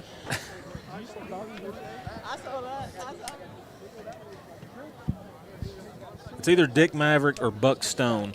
And Mildred with the onside kick needs a bounce. Executed well. Ball's loose. Mildred indicating that they have it. No signal yet from the officials. And it is Mildred's football, Edgewood 49-yard line. Wow. A couple of Edgewood players slow to get up. It was a perfectly executed onside kick. Mildred never broke the huddle. Went in behind the ball and cleaned house on that front line. Well, what they did really well is they kicked the ball slow, and they had a couple gunners running down that weren't trying to get the ball. It was to clear our guys out. Yeah. And they blew us up. I've got my theory on how you defend that, but it's... Well, you attack the ball. You have to. Well, I think you attack those guys coming and you just cut them. Oh. So what if you get a penalty? Yeah, you get the ball. Exactly. So 1st and 10 for Mildred here. Mildred staying in this ball game. Callahan to throw on first down, going long up the right and way overthrown. Bannister there trying to intercept it just out of his grasp. Someone ran a wrong route, I believe. 2nd and long. Callahan threw that ball about 40 yards in the air. I tell you, he's impressing me, man. He's throwing the ball well. So defense needs to stop here for sure. Absolutely. 2nd and 10, 48-yard line of Edgewood.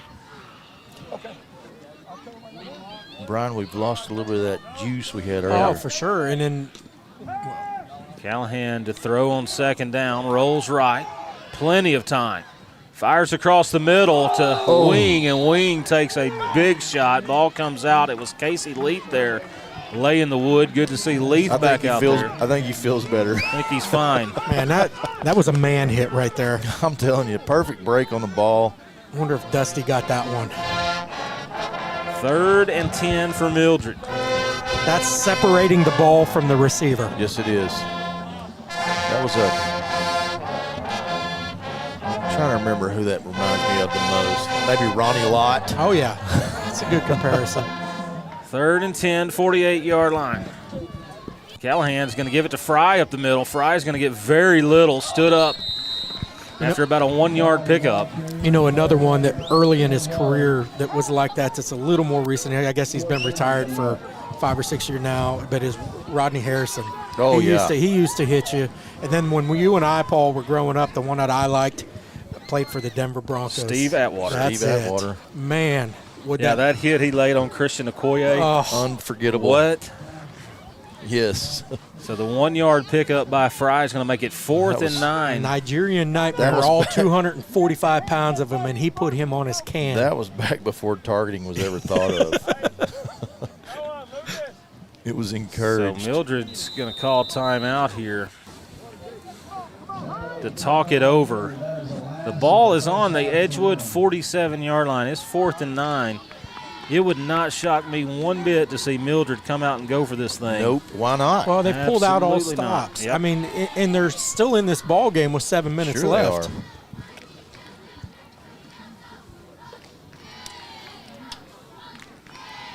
So again, Edgewood off next week. That's their scheduled bye week. And the playoffs will begin the next week. Typically in the past, Edgewood has tried to play their playoff game on a Thursday, and that gives them the ability to go scout on Friday. We're hearing rumors through the rumor mill that that's not going to be the case this year. We think it's going to be on Friday. I think that's November the 12th. Correct. Perhaps. So we'll see how that all unfolds, of course. Unfortunately, I am going to miss that. What? I will be. I'll be darned. You're joking. You're such a trickster. Dadgummit. You're a good kid, Brian. So here we go on 4th down. Mildred is showing to go for it here. Expect the hard count here, front three. There's the snap. Callahan straight drop to throw. Gets pressure from Cates. Flushed up in the pocket. Heads right. Callahan's going to keep up near the sticks. It's going to run out of bounds. Oh, wow. Going to run out of bounds short of the sticks. Could have easily gotten the first down with a little bit of effort. Turnover on downs is going to go Edgewood's way. Oh, my goodness. I cannot believe what I just watched. I'm looking at their coach to see if he's going ballistic over there. I mean, he could have ran 3 or 4 yards more down the field, easily picked up the first down before he run out of bounds. And it's on the side of the field with the stick, so it's not like he didn't know, right? So Edgewood will take over on their own 40-yard line, going in left to right. I can't believe, as well as that kid's played so far, that he took that one out of bounds. So 1st and 10, Edgewood from the left hash. Wilcoxon in the gun. Sims to his right. There's the snap. Fake gives Sims. Wilcoxon keeps right. Wilcoxon in a little bit of space, tries to reverse back left, picks up maybe 8 before he's brought down. 2nd down and 3 to go for the He ran about 50 yards to get 7. The 7-yard pickup by the junior. Out to the 47-yard line. I still cannot believe that kid just trucked it out of bounds, man, because with just very minimal effort, he could have just dove forward. He ran out of bounds about half a yard short of the first down. And had 3 more. Yes. From the right hash, Wilcoxon drops back to throw, steps up in the pocket and brought down for a sack. It was number 2, Justin Ovale, getting in there making the sack. It's going to make it 3rd and about 7 for Edgewood. Nathan, I'm going to need you to step up and give them a pep talk because they're kind of going through the motions a little bit. Kind of lost all our energy. 21-12 Edgewood, 6:12 left to go in the half, and Mildred will get the football to start the second half. And we've got a special halftime interview for us, don't we, Paul? I've heard that, yes. 2-back set for Edgewood on 3rd down, right hash. 2 claps from Wilcoxon. Fake give Leith. Boone gets it. Boone heads left with space. Flag comes in. Boone with the stiff arm. Out near the Mildred 40, but we believe this one's coming back, as you could tell by the disgusting from Brian Nicholson. It's likely a hold. I got to stop doing that. It makes good radio. Hey, why stop now, Brian? It's only been 5 years. Well, it's just when you see it, it was pretty obvious what happened, and multiple officials saw the same thing that I did. And a lot of times, Brian, a holding call is from a lazy play. You know what I mean? Oh, for sure. When you're not going super hard and Boone, the guy's getting away. And Boone ripped off about 18 yards on that carry, and well enough for the first down. And now we are 3rd and 17, or actually 3rd and 15. From the Edgewood 35-yard line. Boone to Wilcoxon's right. Hayden to throw, flush right. Fires up near the sideline, incomplete. Great catch by Lucas Grace coming back to the football. Picks up about 7. We do catches here, everything. Well, I'm old school, Brian. I punt it. I agree with you. That's what I do. I'm just afraid that's not what they're going to do. Well, you are talking about Seal. Yeah. 4th down, 8 yards to go from the Edgewood 42-yard line. And he will double down. Yeah. This is that bunch formation with all the receivers bunched up on the left side. I expect to see Boone get it. Wilcoxon tries to draw the defensive front off sides, but they don't bite. Play call change comes in from Seal. Wilcoxon's going to head to the sideline. Timeout, Edgewood to talk it over. 4:52 left in the half. 4th down to come. Edgewood football on EBR. Since the start of Little Bulldog Radio, Woodrum Construction has been a proud supporter of EBR. It was true back then, and it's true today. Woodrum Construction gets the job done. From driveways, house pads, land clearing, material hauling, rock, topsoil, they do it all. Quality work from good Edgewood folks that are here to stay. Woodrum Construction. Check them out online, woodrumconstruction.com. Sorry, I was talking. 4th down to come. We'll get it to you at halftime. We're good. So, does he want his cheeseburger? I think it got kicked off. The Twitter deal got kicked off the hotspot, I think. Okay. So, can you check and see? Yeah, he can. That's why you got to pay your bill. Should be able to reconnect. I'm not sure. Well, talk to that lady to your left. So 4th down and 8 for Edgewood. From their own 42-yard line, here we go. And Edgewood will shift out, shows punt. Wilcoxon quick kicks it away. Wobbly punt. It's going to head toward the sideline and go out of bounds. A very short punt. Only about a 20-yarder. Mildred will take over a 33-yard line. 32-yard line is going to be the official spot. Still plenty of time left in the half. 4:52 left. Edgewood up 21-12, but Mildred with the football. I'm going to put the call in for a turnover right here.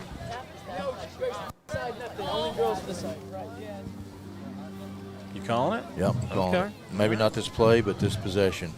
Mildred to the line a little quicker, showing a little bit more confidence. The 32-yard line, and it's Fry in at quarterback, and he's going to keep up the middle.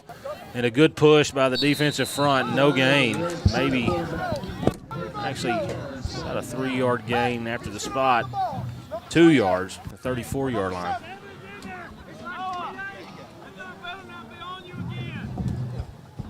Makes it 2nd and 8 for Mildred, working in right to left. Look, they're not spotting the ball right. No, they're not. The ball should be on the other side of the tick, right? The nose of the ball should be on the yard line. Yes. It's killing me, too. Mm-hmm. So do I call that the 34 or the 35? Right. Killing me, Smalls. Same play, Fry up the middle, nothing. Absolutely nothing. No soup. No soup for you, sir. And it was number 30, I believe, Christian Campazano getting in there, making things happen. Loss of about 2. Should make it 3rd and about 8. The box over there says 2nd down, but it's 3rd down. Oh, man. I work with some funny guys. 3rd and 9. There's the snap. Callahan to throw. Fires across the middle. Ball's tipped and intercepted. Intercepted by Boone, and Boone drops it and gives it back to Mildred at the 30.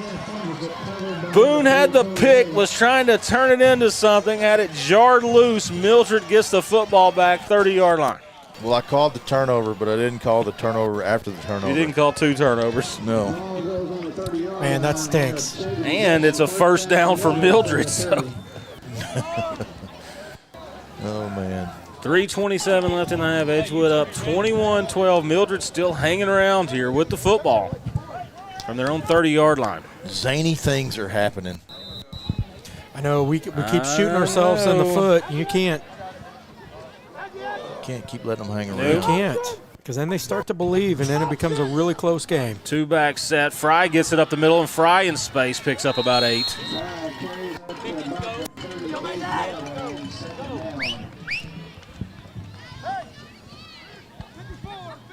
Gonna make it 2nd and short for Mildred.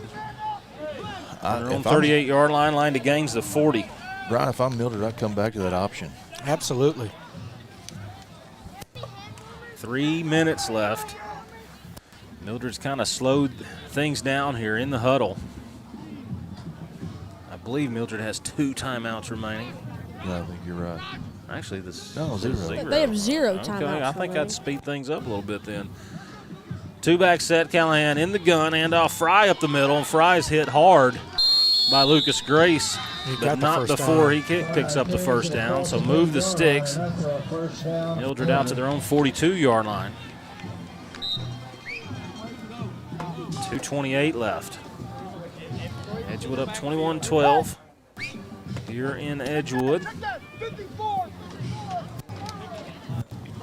And again, don't go away at halftime. Big halftime interview. Distinguished guest. Distinguished, for sure. 2-back set for Mildred. Callahan gives it to Fry up the middle. Fry bulls his way forward for a handful, maybe 5. Before his forward progress is stopped. Never did bring him down. He's letting everybody know about it, too. So 2nd and 5 up near midfield, 47-yard line. I like it. You know, sometimes when the momentum gets snatched from you a little bit and it starts to get chippy, that getting chippy can swing it right back the other way. Yes, it can. You wake up that big sleeping dog.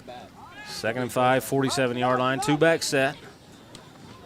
Ball's loose and on the ground. Pitch to number 3, Hayes, and Hayes heads right and is knocked out of bounds after a short loss. Busted play all the way around. It's going to make it 3rd and about 7. With the 1:21 to go in the half. I mean, it'd be nice to get a quick stop and get the ball back and get one in. But clock did stop as Hayes ran out of bounds. We have 2 timeouts left to their 0. 3rd and 7 for Mildred here. Play clock's at 10. Mildred finally breaks the huddle. All the way down to 5-4, and there's the snap to Callahan. Callahan's going to swing pass out to Irvine. Irvine wrapped up, thrown down short of midfield and short of the 1st down. What a great tackle by Graham Fabry right there. And Edgewood will call timeout here on 4th down. So it'll be 4th down to come. 4th and a 4. You know, well, 4th and 3. I mean, they're obviously going to probably go long count, try to get you to jump. I mean, to me, with 1:11 left, I think you punt it here, but I don't think that's what they're going to do. Yeah, who knows, Brian? I mean, if you're Mildred, though, and you have nothing to lose. I fully expect them to go for it. Yeah, I agree. If this is this their last game, or they got one more? They should have one more. But, we've seen some gambling from them thus far. I mean, they know they're the underdogs, right? Yeah. Yeah. And the underdog has to take some chances. So here we go on 4th down with 1:11 left in the half. Edgewood up 21-12, but Mildred has it near midfield, 49-yard line. 4th and 3. Callahan in the gun from the left hash. There's the snap. Give to Fry, and Fry hits the edge and has the first down, but a flag comes in. Fry picked up about 20, but we'll see what this flag means. No, it's holding. It's coming back. Got to be. That's the flag that gets thrown. And it is going to be holding against Mildred, so that's a monster. Well, I expect Mildred to punt now. That'll make it 4th and 13 with 1:11 left. Honestly, I think it was Cooper that was held. I think he got turned to the inside, and I think that's he was trying to get out there, and he was the one that was held. The referee threw it, so it had to be something right there. Interior, yes. So Mildred sends in their punt unit. Bannister back deep to receive, but cheating up slightly just to make sure Mildred is going to commit to the punt. 1:11 left.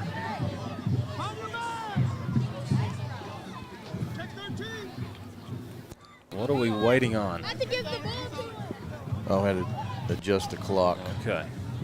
1:06 left. So Mildred here to punt on 4th and 13. Punter Callahan stands near the 30, kicks it away. See, almost got in there and got a finger on it. Good punt. He's going to go out of bounds near the Edgewood 38-yard line. So Edgewood will get it from there. 1:01 left in the half, leading 21-12. All right, let me ask you a question here, Paul. Yes, sir. When they do that rugby-style punt, and that punter takes a couple steps, there is no roughing the punter at that point. That's a good question. I don't know the It's answer to that. actually, Coach Bird explained this to me the other day. If he stays back 7 yards, then it can be called. But if he's 7 yards or closer, then it's not roughing the punter. How about that? How about that, Ethan Empty James? back set on 1st down for Edgewood. Wilcoxon to throw, flushed up in the pocket. Is going to be brought down for a sack. Wilcoxon kind of shoved a little shovel pass as he was going down. It's going to be intentional grounding. Just take your lumps, kid. Yeah. Sometimes the best play is just to let the sack happen.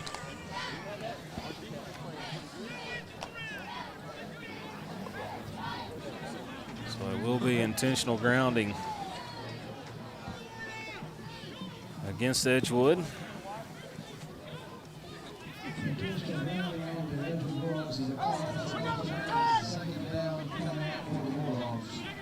So that'll bring up 2nd and about 20. With 54 seconds left to go in the half. We've got a lot of talking from the officials. They're slowing us down, guys. Killing me. At least they're not flag happy like last week. I'm thankful for that.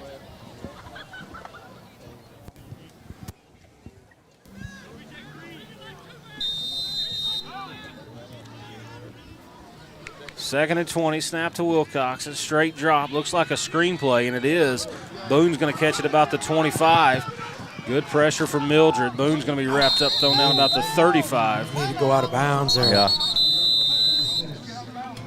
And Edgewood will have to use a timeout. Noah is super hard-nosed and doesn't like going out of bounds, and that's one time you kind of needed to. 43 seconds left in the half. Edgewood football on EBR. Got that special night out planned? Might be a concert, a wedding, graduation, birthday party, game day, or whatever floats your boat. Let S&C Executive Transport get you there in style. Multiple vehicle options to choose from luxury passenger coaches for smaller groups to Freightliner executive limos that seat up to 40. S&C Executive will get you there safely, comfortably, and in serious style. Like a private jet on wheels. Find them on Facebook at S&C Executive Transport or check them out online, sandcexecutivetransport.com. So, boys, is it just me or does this game lack rhythm? Hey, if they don't hear it, the clock. Okay, never mind. 36 seconds remaining in the half. That's a great way to put it. Edgewood up 21-12 with the football. Third and about 12. Gunners up over Lone Oak at halftime, 50-7. Wow.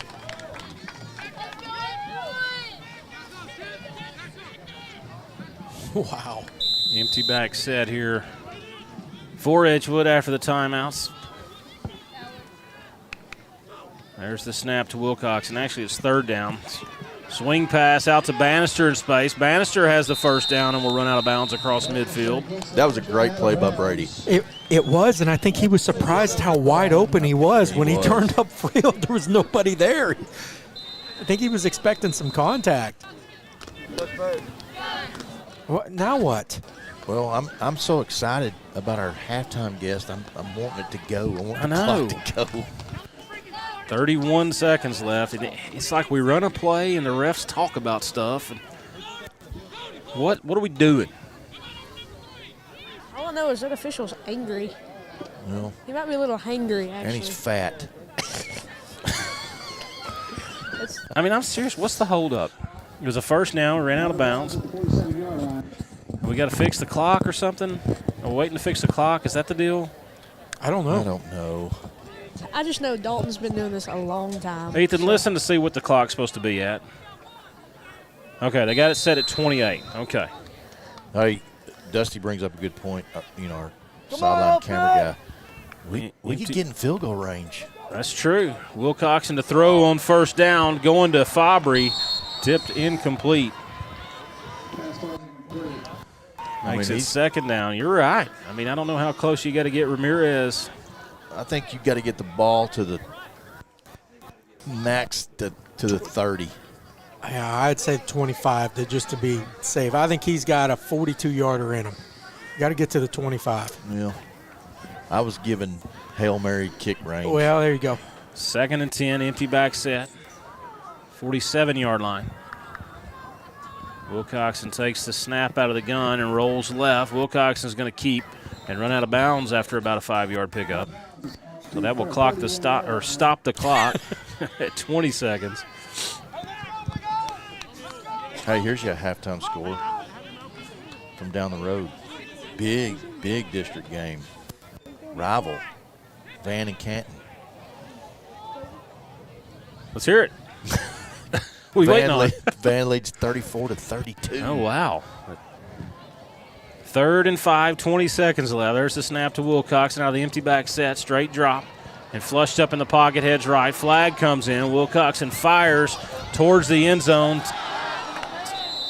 Incomplete, intended for Grace. Grace was bumped a little early, but no flag on that end. But we do have one back on this end. We're assuming will be a hold. Should have been offsetting right there. Yeah.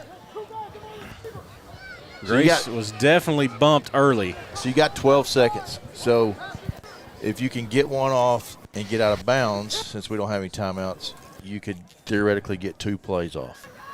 But if you can't get out of bounds, then this is your last play. So it is a hold against Edgewood, so back them up 10. This last minute has taken an eternity. I'm telling you. All the way back into Edgewood territory, 48-yard line, 12 seconds left. Edgewood up 21-12, 12 seconds left in the half. And this halftime cannot get here soon enough. No. This is brutal. The one back set near the left hash. Wilcoxon to throw. And incomplete, intended for Fabry. Fabry was looking to run before he caught it. Boy, that was a great throw by Hayden. Fantastic throw. That was from the opposite hash, deep out to this side. On the money. Yeah. Makes it 4th and 15. I do it. I let Hayden throw it here. I think you can run off 8 seconds.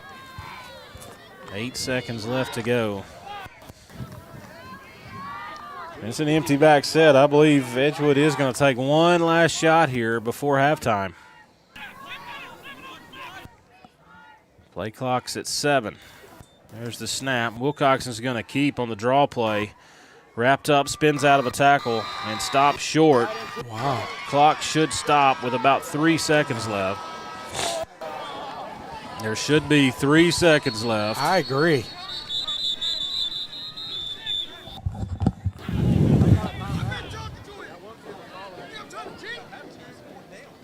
So Mildred should get a play from scrimmage here.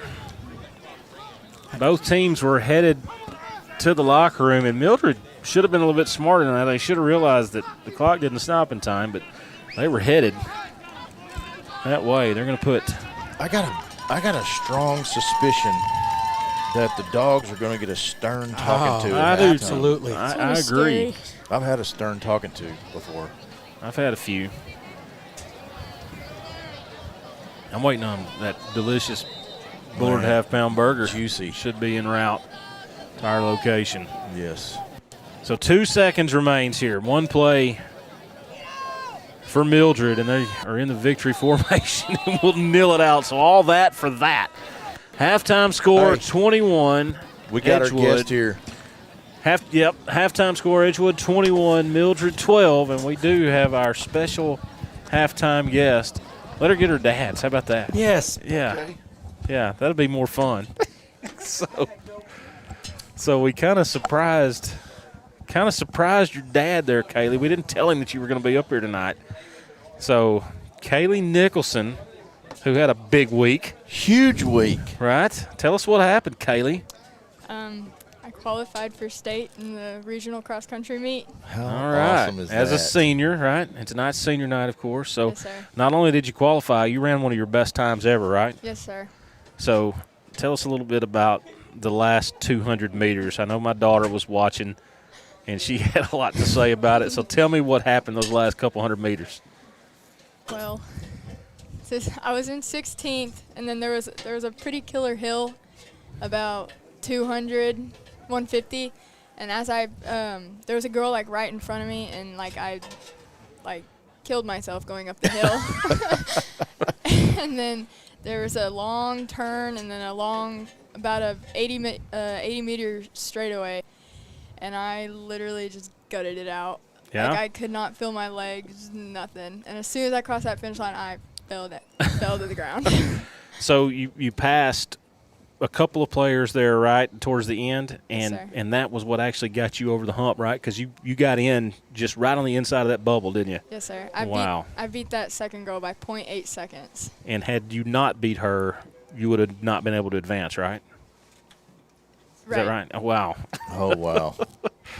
Did you get your endurance from your dad? Is he a runner? I think I did. Right. Definitely. Well, I'll tell you what, I could not be happier for you because I've seen you up here early in the mornings when most kids are still in the bed, and that cross country, and we've talked about it several times. You talk about just a whipping. I mean, it's got to be. Of course, her coach is up here, Coach Short, right? Yeah. And I've told him. Swift. Coach Swift, sorry, whatever. My bad. Coach Swift. I knew it started with an S. But I've told him before, you don't coach cross country, you sail cross country. You have to. Gotta convince kids to do it. So when do you go to state? When is that? I run next Friday on the 5th. Oh, wow. And That's awesome. where do you go? Where is that? Round Rock. Round Rock. That is so cool, man. I'm so happy for you because I know how hard you've worked. And if anybody deserves it, you do. And we are super, super proud of you because we know you're going to represent the school well. And man, I'm excited for you. Can I give you just a little bit of advice? Yes. Enjoy it. Like, don't. Yes. You pay attention to what's going on around you and enjoy the soak it in the situation, because before you know it, you'll be 44 years old sitting up here doing radio, waiting on a cheeseburger. Yeah.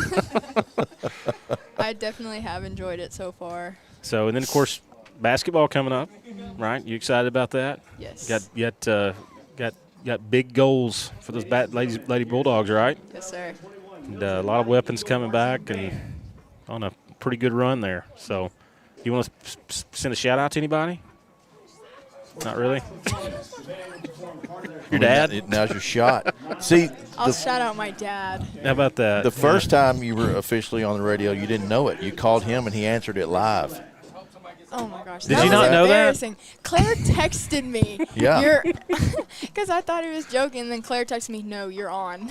Yeah, she was live. That's how bad our radio had got. I laughed. I was in Galveston laughing, man. It was funny. Good stuff. Good stuff. Well, man, hey, we're proud of you. We Yes, really we are. So, super job. And go down there and do what you do, and enjoy it. Like I said, try to remember everything about it, because those are fleeting moments. And just be Kaylee Nicholson. That's right. That's all you got to be. No more, no less, because you're awesome. Harmu is in the house. All right, so before we break for halftime, you kind of got to give the rundown. You got to give the score, and we listen to Edgewood football on EBR. We'll be back with the second half. Let's hear your best radio stuff.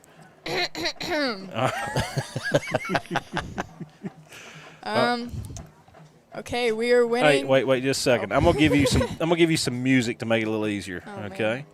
It will make it easier. Trust me. All right, you're on. Thank you for tuning in to Edgewood Bulldog Radio. We are winning 21-12 at the half. Tune in and we'll be back. There we go. Hey, Nailed it. Brian's fired. Yeah. She's awesome. We'll be back with the second half. Don't go away. Edgewood Football EBR.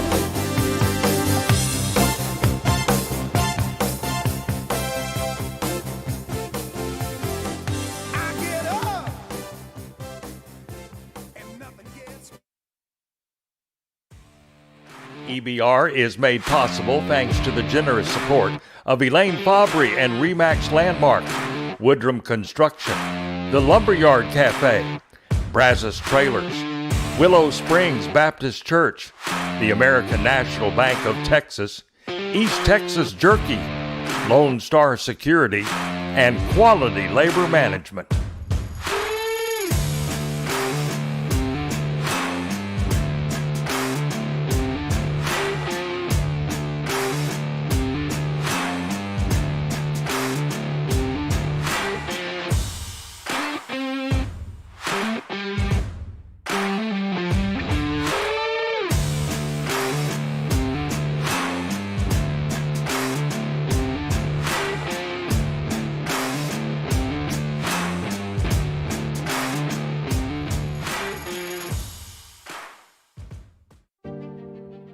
All of us love sports, but not all sports are created equal.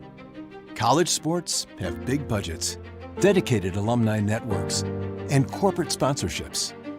Professional sports have even deeper pockets, millionaire owners, lucrative TV and radio deals, and merchandise sales.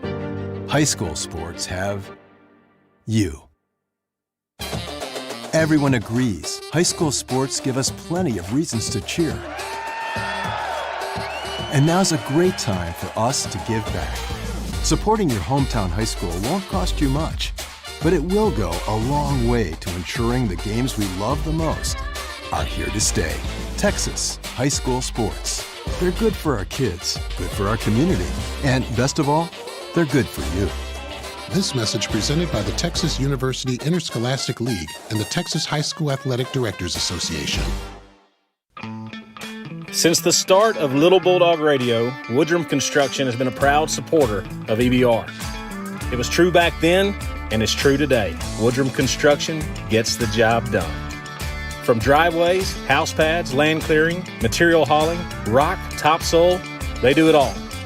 Quality work from good Edgewood folks that are here to stay. Woodrum Construction. Check them out online, woodrumconstruction.com.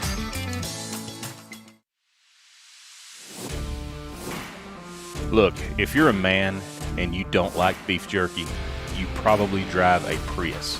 However, if you do like beef jerky, then you'll love a little hidden gem right here in Edgewood. They are in the beef jerky business, and cousin, business is a booming. East Texas Jerky ships their jerky all over the country. And the best part, they're right here in Edgewood.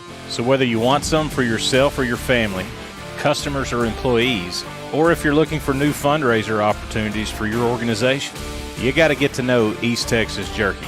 You need teeth to eat it, so say no to drugs, but check them out online, easttexasjerky.com. Hey Bulldog fans, this is Elaine Fabry with Remax Landmark. I'd like to say thank you to my clients. and I'd like to let everybody know that I'm here to help you with all your real estate needs. My number is 214-457-3676, ElaineFabry.com. Go Bulldogs! Whether you're buying or selling, when you think real estate, think Elaine Fabry and RE/MAX Landmark. 214-457-3676, ElaineFabry.com.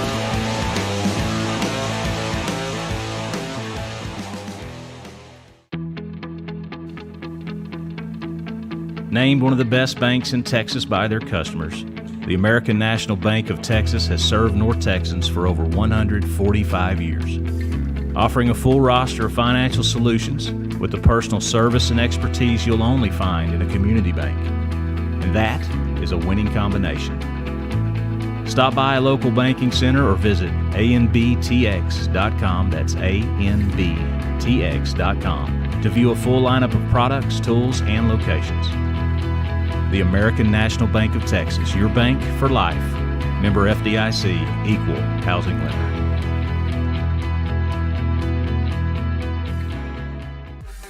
Got that special night out planned? Might be a concert, a wedding, graduation, birthday party, game day, or whatever floats your boat. Let S&C Executive Transport get you there in style. Multiple vehicle options to choose from luxury passenger coaches for smaller groups to Freightliner executive limos that seat up to 40. S&C Executive will get you there safely, comfortably, and in serious style. Like a private jet on wheels. Find them on Facebook at S&C Executive Transport or check them out online, sndcexecutivetransport.com. What's your favorite high school sports memory? A late inning rally? A game-winning shot? A photo finish? Maybe it's a pep rally or a pregame ritual. Maybe it's the euphoria of a late-night bus ride home after a hard-fought win. Maybe it's having pizza with teammates after the game. Now, imagine if it never happened at all. School sports need your help. With budgets getting tighter, it's more than the games that are on the line. It's all the traditions, the community pride, the culture of your hometown high school. Plus, all those memories that are on the line, too. What can you do? It's simple. Buy a ticket when you can. Go to a game. Take the whole family. Let's do everything we can to keep those cherished school sports memories alive. This message presented by the Texas University Interscholastic League and the Texas High School Athletic Directors Association. Chris Bullard here, class of 95. That's right, the class of 1995. On behalf of our family at Brazos Trailers, we say, go Bulldog. The next time you're at IT James Memorial Stadium, stop by the concession stand and get one of my world-famous half-pound burgers. They are juicier than your mother-in-law's love. I might have finished third in my class favorite voting behind Stevie Ray Kernut and Glenn Randall, but I am first in keeping Edgewood as fat as it can be. Remember, Chris Bullard, Brazos Trailers.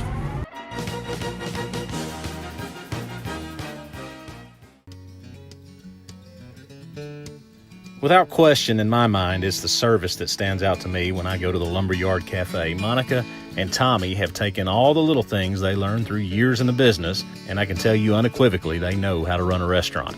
The food is always excellent, the place is super clean, and the staff, well, they actually like their job. Stop by and show them the support they've shown Bulldog Radio, the Lumberyard Cafe, and don't forget to tip your server. With iced tea and a waitress who'll smile every time, yeah, she will. I may sound really hot, but I'm actually not. That's because I chose Freedom Foam Insulation to keep my home cool. Locally owned and operated right here in Van Zandt County. Freedom Foam Insulation is the absolute best in the business. They'll show up on time, finish on budget, and save you some serious lettuce on your energy bills. That's Freedom Foam Insulation at 214-274-2778. That's 214-274-2778. Tell me you heard about it on The Pound.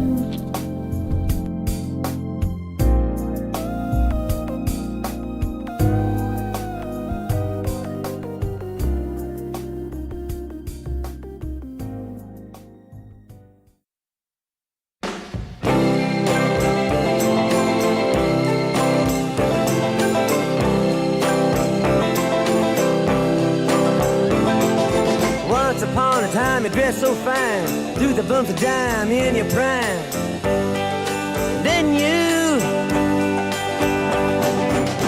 people call, say beware doll, you're bound to fall. You thought they were all kidding you. You used to laugh about everybody that was hanging out. Now you don't talk so loud.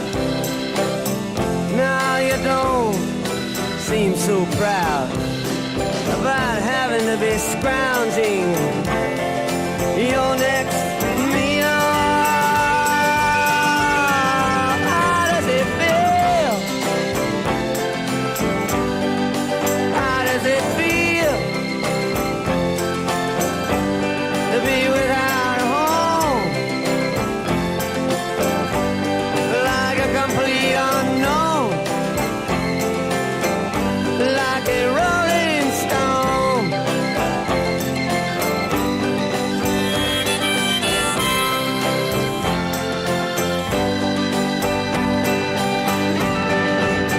Oh, you've gone to the finest school, all right, Miss Lonely, but you know you only used to get juiced in it. Nobody's ever taught you how to live out on the street, and now you're gonna have to get used to it. You say you never compromise with a mystery tramp, but now you realize he's not selling any alibis as you stare into the vacuum of his eyes and say, do you want to make a deal? How does it feel? How does it feel to be on your own with no direction home? A complete unknown, like a rolling stone.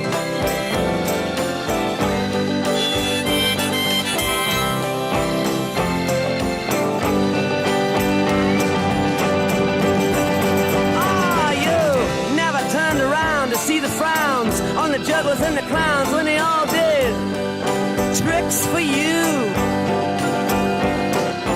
Never understood that it ain't no good. You shouldn't let other people get your kicks for you. You used to ride on a chrome horse with your diplomat, who carried on his shoulder a Siamese cat. Ain't it hard when you discover that he really wasn't where it's at? After he took from you everything he could steal. How does it feel? How does it feel to have you on your own? No direction home, like a complete unknown, like a rolling stone.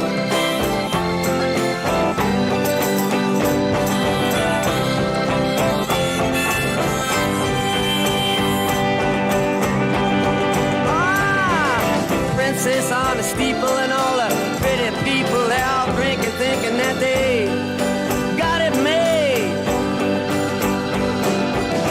exchanging all precious gifts. But you better take your diamond ring, you better pawn it, babe. You used to be so amused at Napoleon in rags and the language that he used. Go to him now, he calls you, you can't refuse. When you ain't got nothing, you got nothing to lose. You're invisible now, you got no secrets to conceal.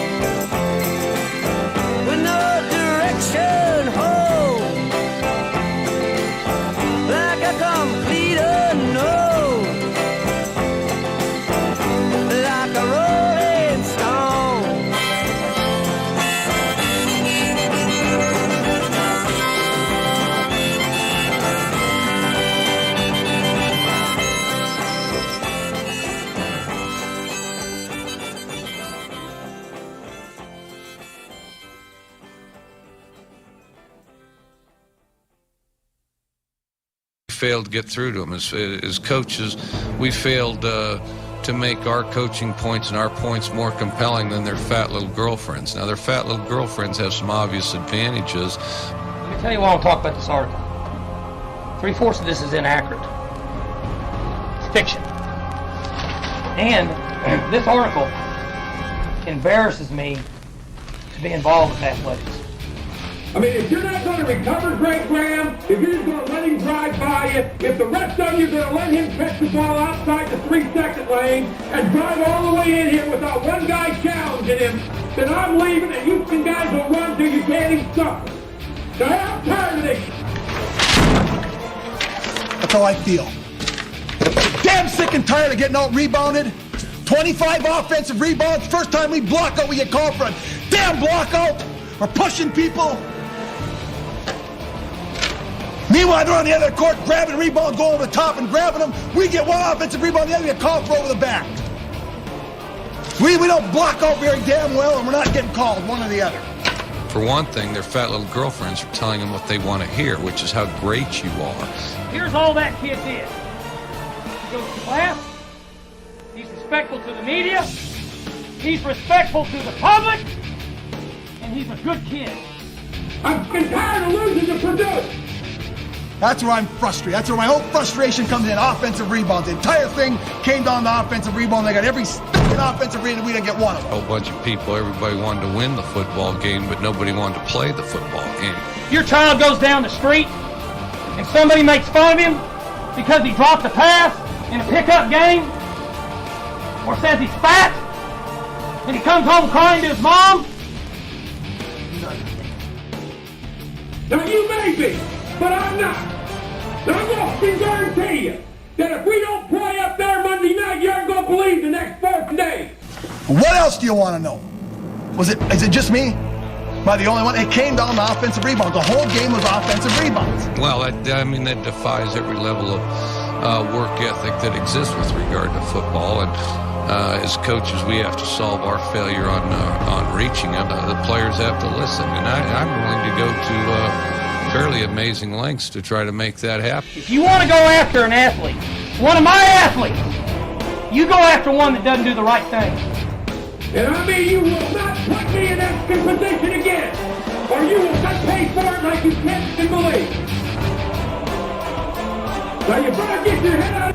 Krista Clement walks out, gets called for blocking out. Krista Phillip goes up for our only offensive rebound in the second half, gets it over the back call. Meanwhile, they're getting rebounds like they're going out of... I don't know if I'll be successful this week or not, but you know, I am going to try, and there will be some people inconvenienced, and if it happens to be their fat little girlfriends, too bad. I'll bet any money I go back to the videotape and watch it. There's a lot of shoving going on. We didn't get one damn call the entire game. Where are we at in society today? Come after me! I'm a man! I'm 40!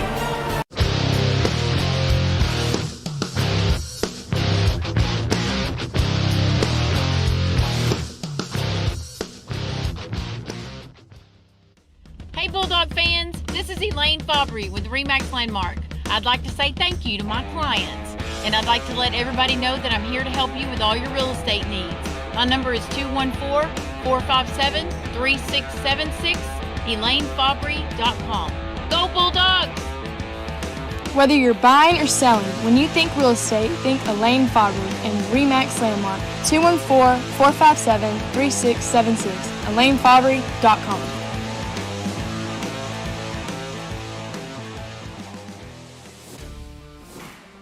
Look, if you're a man and you don't like beef jerky, you probably drive a Prius. However, if you do like beef jerky, then you'll love a little hidden gem right here in Edgewood. They are in the beef jerky business, and cousin, business is a booming. East Texas Jerky ships their jerky all over the country. And the best part, they're right here in Edgewood. So whether you want some for yourself or your family, customers or employees, or if you're looking for new fundraiser opportunities for your organization, you got to get to know East Texas Jerky. You need teeth to eat it, so say no to drugs, but check them out online, easttexasjerky.com. Since the start of Little Bulldog Radio, Woodrum Construction has been a proud supporter of EBR. It was true back then, and it's true today. Woodrum Construction gets the job done. From driveways, house pads, land clearing, material hauling, rock, topsoil, they do it all. Quality work from good Edgewood folks that are here to stay. Woodrum Construction. Check them out online, woodrumconstruction.com.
Well, boys, I'm not even going to lie.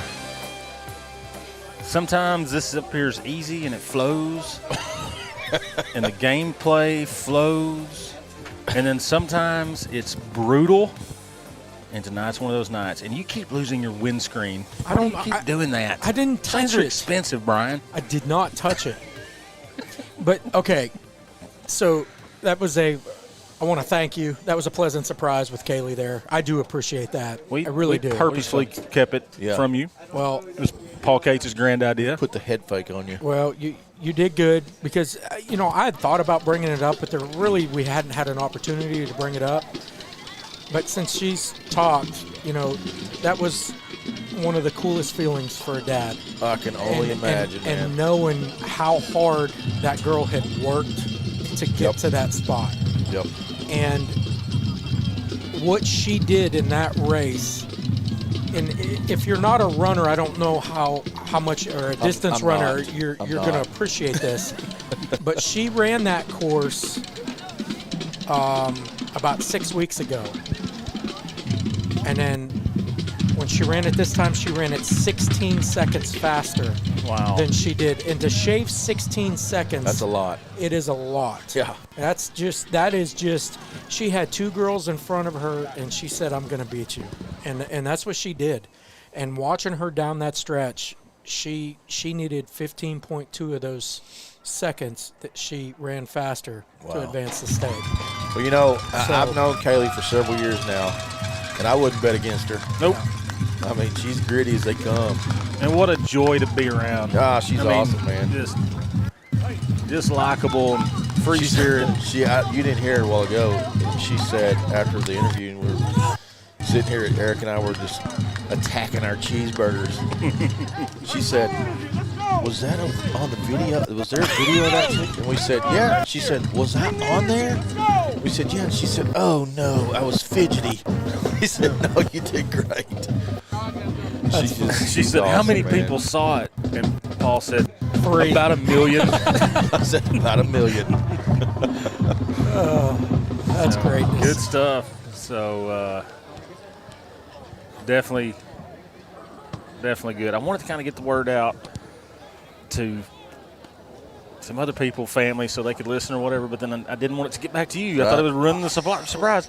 So the great news thing is it's all archived, so they can go back and listen to previously recorded stuff and hear it. And, of course, our first night on the YouTube channel, Edgewood Bulldog Radio, and Josh Jones commented and said, the YouTube thing is cool, but you three definitely have a face for radio. So Ramirez to kick off for Edgewood here. Edgewood leading 21-12 to start the second half here. And Mildred will receive the good Ramirez kick. Fumble near the 5 and pick back up. Good pursuit by Edgewood. And Campazano and others will make contact. Ball returned out to about the 15-yard line. So Mildred will start their drive from there. Well, guys, what kind of talk went on in Edgewood's locker room at halftime? I bet the decibel level was higher.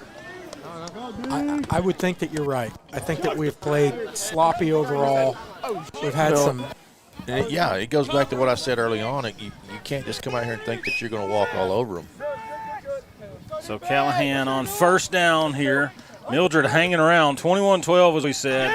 Swing pass out complete. Noah Boone there to swallow him up, no gain. Man, he's such a sure tackler. You know what? Pass was complete to number 3, Cody Hayes, but Boone said no. It's really hard to break down. You know, you're moving so fast to that football to physically break down to make that tackle and not overcommit to a way or another, because that back is going to cut and he's going to be gone. And to slow yourself up and make sure you get him wrapped up. Nice play. 2nd and 10 from the right hash. Callahan takes the snap, drops back, looks to throw, fires out, complete in the flats to number 7, Ethan Fry. He picks up a handful. And guys, there were 9 people getting off that pile. So, and Noah Boone being one of the first ones there again. The effort has picked up. 3rd and 4 for Mildred. Mildred taking their time getting the plays in. Ethan, try to keep as few people between us and you as possible so it doesn't cut out that crowd mic too much. I'm working on it. Ball from the left hash, Mildred 22-yard line. Fry to Callahan's left hip. There's the snap. Fry gets it up the middle. Hit immediately and wrapped up by Cooper Cates and plenty of others. He's going to be stopped short, maybe picks up maybe a yard. 4th down. They're swarming. It gave him about a half a yard. You notice that, Brian? They get a lot more people getting to the ball. And it looks like Mildred will send in their punt unit here. You know, to come in playing a mediocre first half at best for us, come out from halftime, get a 3 and out with some really good play defensively too. Wasn't like they were incomplete passes or whatever. Good, solid, sure tackling. That's a good sign coming out of the locker room. Mildred shows punt here. Bannister will drop back to receive. Spiraling line drive shank punt is going to go out of bounds near the Mildred 38-yard line. So Edgewood with excellent field position here early in the second half, leading 21-12. That was off the hosel. You ever hit one of those, Brian? I have. You notice how I didn't call it? No, don't say the S word on the radio. It doesn't matter to me because I don't play golf anymore. Well, I don't either, but it's ingrained in me. Well, let's see if we can have a more fluid second half here, guys. Again, Edgewood starts this drive in the second half from the Mildred 38-yard line after the errant punt. Bannister slides in motion. Wilcoxon fake give, keeps left. Wilcoxon behind blockers across the 30 in space. Up near the 20 before he's knocked down, about the 18-yard line, 19-yard line, first down. And a flag down. I think they're going to get Casey Leith on a hold, and he's looking at the sidelines and saying, but I had him inside. But you can have them inside, but until they start breaking away from you, you got to let go. You know, this is going to end up being about a 1st and 4 is what I'm calling it. Where the penalty happened. They're going back. I'm a little farther. 1st and 6. They were bad. 1st and 7.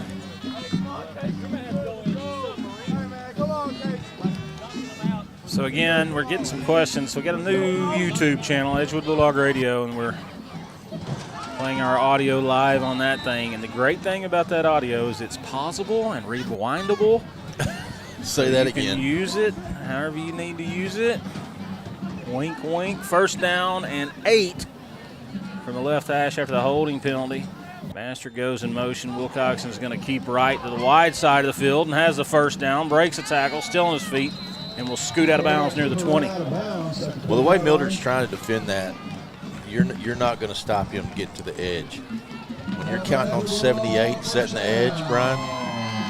No. I mean, that kid he's an interior run defender. 6'3", 305. He's not going to catch Wilcoxon on the edge. No, sir. For the 2nd time tonight. Just underway in the 2nd half here. 9:16 left in the 3rd. Edgewood up 21-12, but with the football in the red zone of Mildred. Sims in the backfield with Wilcoxon. Turner slides in motion left to right. Fake give to Sims. Wilcoxon keeps and bounces left in space. Across the 15, stiff arm near the 12 before he's ran out of bounds at about the 11. He gave him the baby Derrick Henry. Stiff armed him to the ground. Makes it 2nd and short for the Bulldogs. Call it 2nd and 2. Mildred 12. Maybe 2nd and 3. Yep, 2nd and 3. Line to gains the 9-yard line. 2-back set. Sims to his left, Boone to his right. There's the snap. Boone's going to get it with a hole.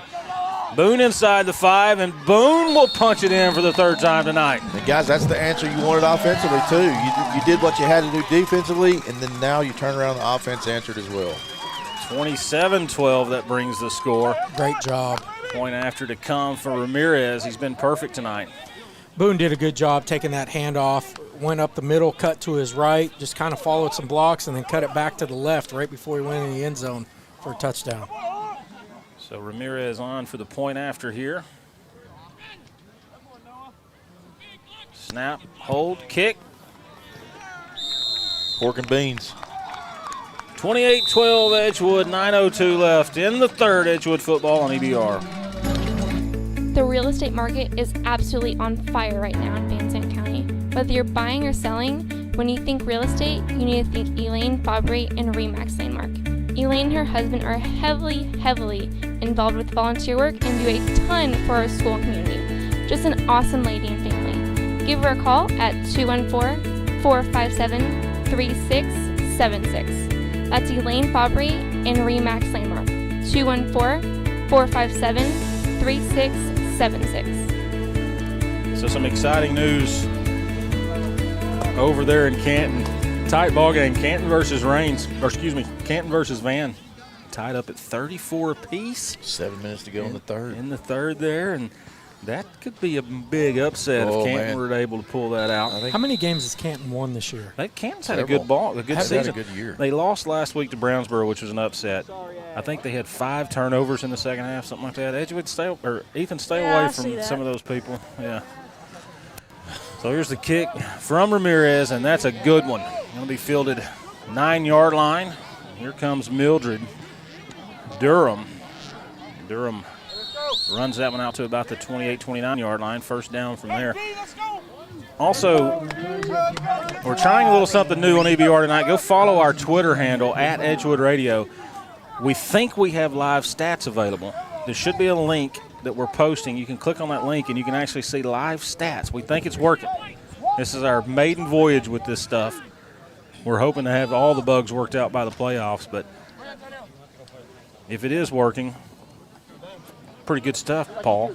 Absolutely. Yeah. It's like we're smart or something. Two-back set from the right hash. Callahan's going to give to Fry up the middle.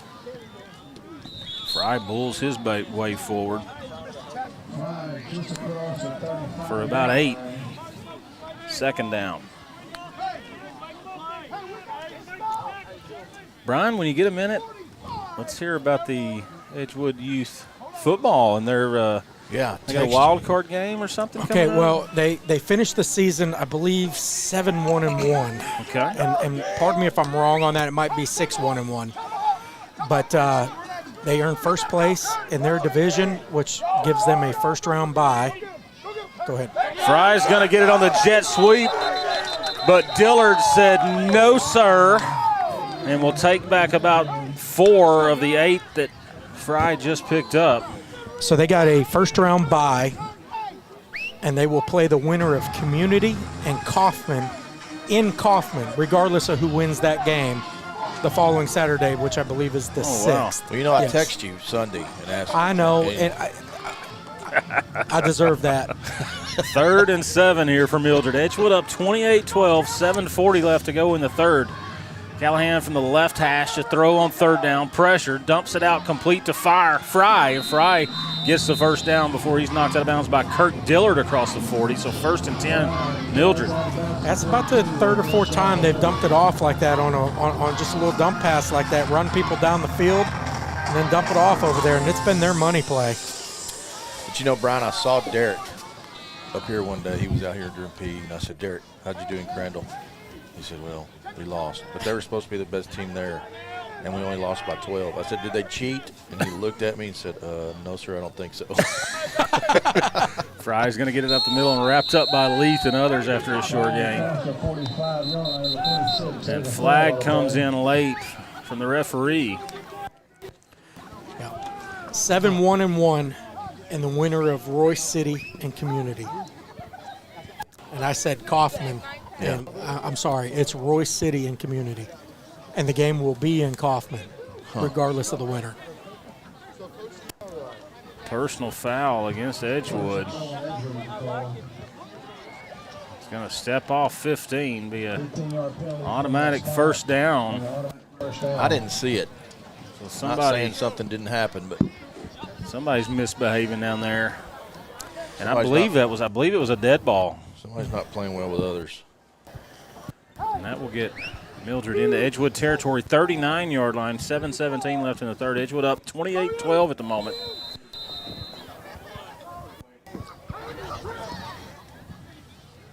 Callahan in the gun, fake give. Callahan wrapped up by Cates and brought down for a sack.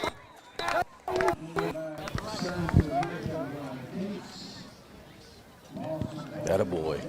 About a 5-yard loss on that play. 4-yard loss is going to make it 2nd and 14. The 42-yard line of Edgewood. Mildred working in left to right here against Edgewood. Edgewood in solid Edgewood gold with purple helmets. Mildred with maroon pants, white jerseys, white helmets.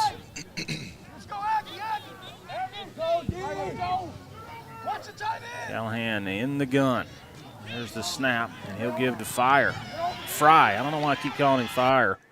Fry picks up about 13, close to the first down. Tell you what, that kid runs hard. He does. He doesn't waste time. He doesn't. Going to be about a yard short down to the Edgewood 30. And he's not afraid of contact either. No.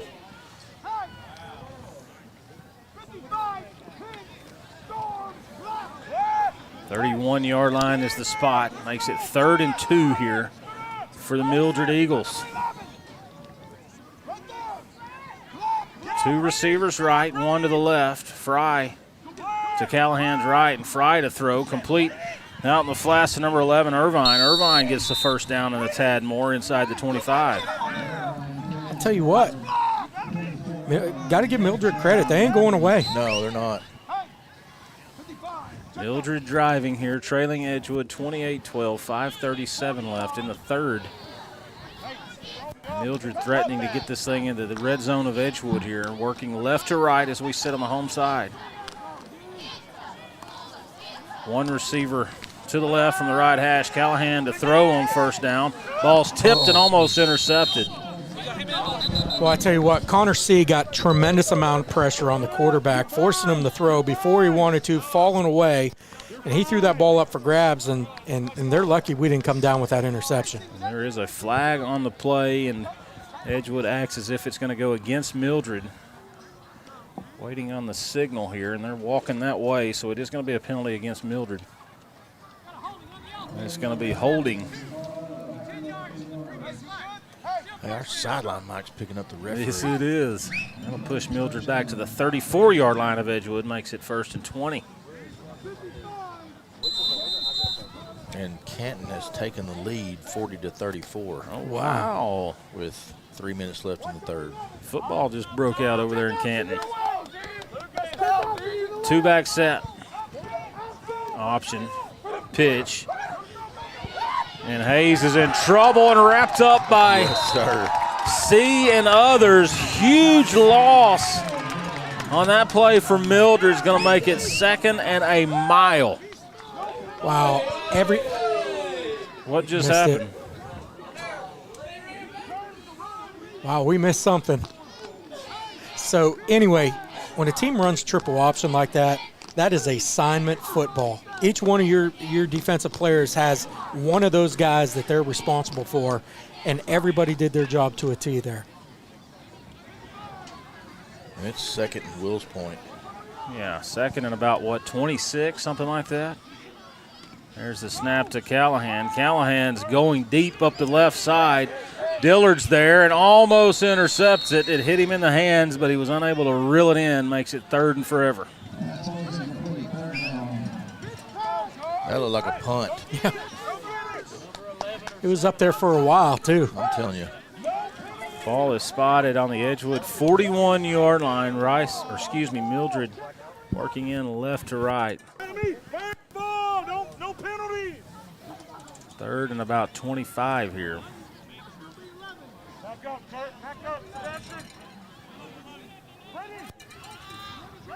Lone receiver to the left here. Fry to Callahan's right. Fry to throw on 3rd down. Pressure from C, dumps it off, incomplete. Had nobody there. Now it's 4th and forever. I tell you, Connor C has been a one-man wrecking crew on this series. He has caused that quarterback get rid of the ball 3 different times way before he wanted to. That incompletion is purely because of his solid rush. Yeah, that quarterback's throwing off his back foot.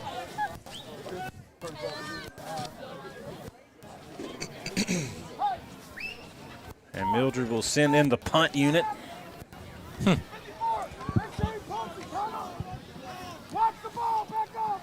After his last punt, would you punt it?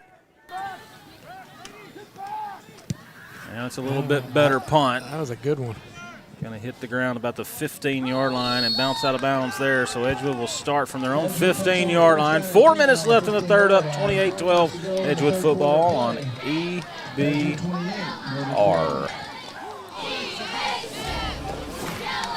Look, if you're a man and you don't like beef jerky, you probably drive a Prius.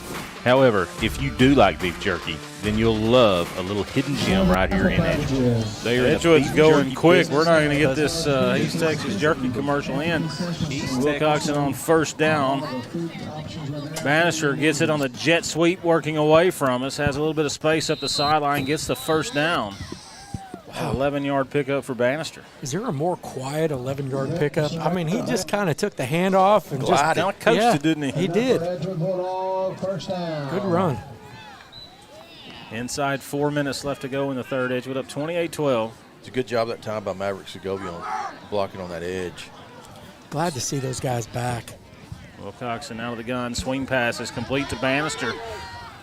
Bannister's upended about the 34-yard line. Boy, if he could have 7 or 8 yard pickup, snuck by that guy, boy, did he have some room to run. Good defensive, good open field tackle by Mildred on a tough kid to bring down.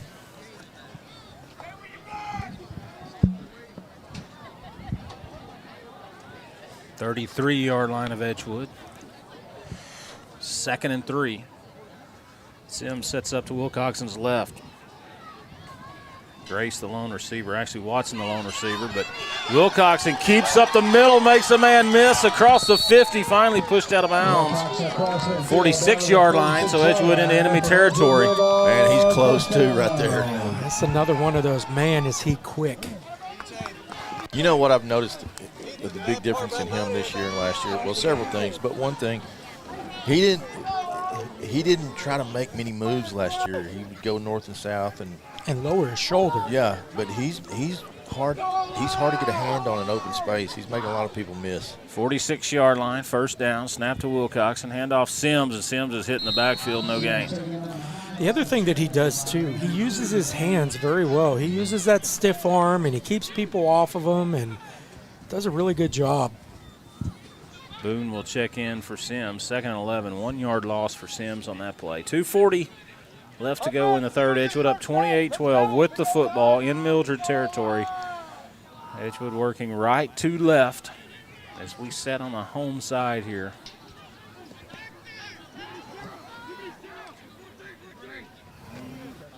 Leith lines up in the slot. One receiver to the right. Boone's going to get it up the middle and upended, hit hard immediately, no gain. Might have lost a yard. Good contact. I heard that up here. Yeah, they brought the outside backer off the edge there on a blitz. And he met Noah right as he got the ball. What is that? That's a good question. Is that playing over the loudspeaker? No, that's down here with the cheerleaders. Oh. I guess they resorted to a jukebox. They got a jukebox down there even? It's kind of like a jukebox. It's a jukebox on wheels. Well, the band doesn't play in the third, so they brought their own music, Exactly, that's my point.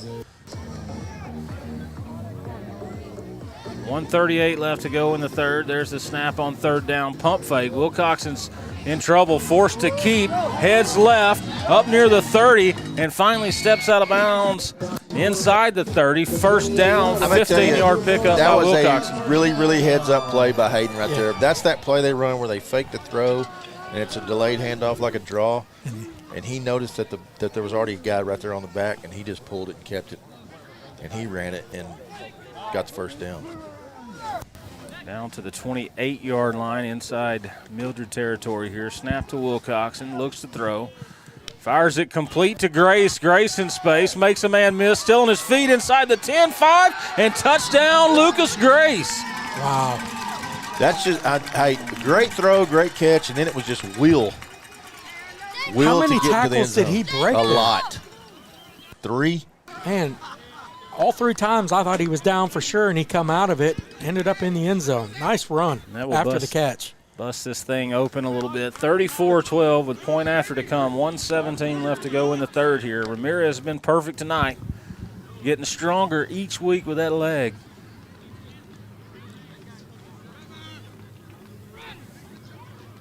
Snap, holds down, kicks up, and it's a knuckleball. But it's still pork and beans. Through the uprights and good. 35-12 Edgewood, 1:17 left in the third. Edgewood football on EBR. Chris Bullard here, class of 95. That's right, the class of 1995. On behalf of our family at Brazos Trailers, we say, go Bulldog. The next time you're at IT James Memorial Stadium, stop by the concession stand and get one of my world-famous half-pound burgers. They are juicier than your mother-in-law's love. I might have finished third in my class favorite voting behind Stevie Rakernut and Glenn Randall, but I am first in keeping Edgewood as fat as it can be. Remember, Chris Bullard, Brazos Trailers. 35-12 Edgewood, 1:17 left. And we had a comment on the chat line here, the Mixer chat line, Paul. Todd Foster wanted to know if you could teach him how to Twitter. I'm not sure how to do that. So, again, go check out that Twitter handle, at Edgewood Radio. We got live stats, and I think it's working. We're getting good feedback. Todd's known me a long time, and he knows the answer to that question before he ever asked it. Todd, if it doesn't have a pull start and a choke on it, I don't know how to run it. So Ramirez to kick off here right to left. Still a little over a minute left to go in the third. Edgewood's busted this thing open, 35-12 here. Here's the kick from Ramirez. Another good boot's going to be fielded by Durham at the 10. Durham heads back to the center of the field and hit by Campusano. 16, 17-yard line and absolutely hammered with a textbook tackle. He drove him back 2 yards and planted him. By the head. I mean, you put some water on him, he might grow. Yeah. It looked like he was putting a tulip bulb in the ground. We may have to issue an Amber Alert for Durham after that hit. Wow.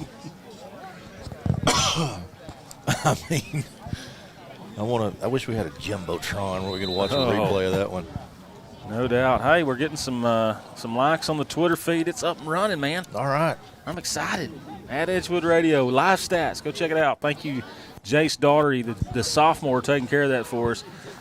Callahan to throw on first downs, incomplete. 2nd and 10. We got kind of wrapped up in the excitement. Oh, wow. Dusty Goodwin does it again. Oh, my. That's incredible. Now we just got to figure out how Dusty can upload those to our Twitter immediately. I mean, we'd be famous. Yeah. I mean, straight to Greatest thing ESPN going. Ocho. No doubt about it. Empty back set for Callahan here on 2nd and 10. Looks to throw. Plenty of time. Fires out. Oh. And almost intercepted by Boone. Boone would have scored for the 4th time tonight had he reeled it in.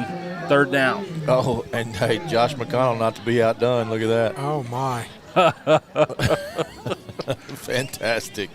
I will put our 2 photographers Can't up be against beat. anybody in the state They of Texas. cannot be beat.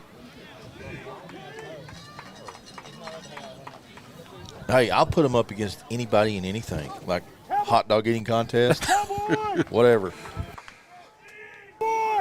Fry sets up to Callahan's right. Callahan to throw on 3rd down. Fires across the middle, complete to Wing. Wing's thrown down short of the 1st down, makes it 4th. Boy, this Edgewood Bulldog defense has come out from halftime and played. You know what? I figured it up the other night, Brian, after the Rice game, and in district, offensively we're averaging 48 points a game, and on defense we're giving up 15.6. Wow. 4th down and 4 here. And Mildred to go for it. They're out of options. Callahan looks to throw, pressure, fires it up, and he caught it. Ball falls incomplete. It looked like he caught it. Turnover on downs. Immense pressure that time from C, Cates, and Leith. Gave Callahan absolutely no options, so Edgewood will take over from the Mildred 25-yard line. And we are officially issuing a woodshed warning. Yes. 20 seconds remaining in the 3rd here. Well, I didn't hear the verbiage, but I'm going to go out on a limb and say that the stern talking to at halftime is working. I would definitely agree. Sims sets up to Wilcoxon's left from the left hash. 1 receiver left. And Sims is going to get it and headed right. Boy, Sims lowered his shoulder and delivered a pop to Wing. I'm telling you. Picked up about 5.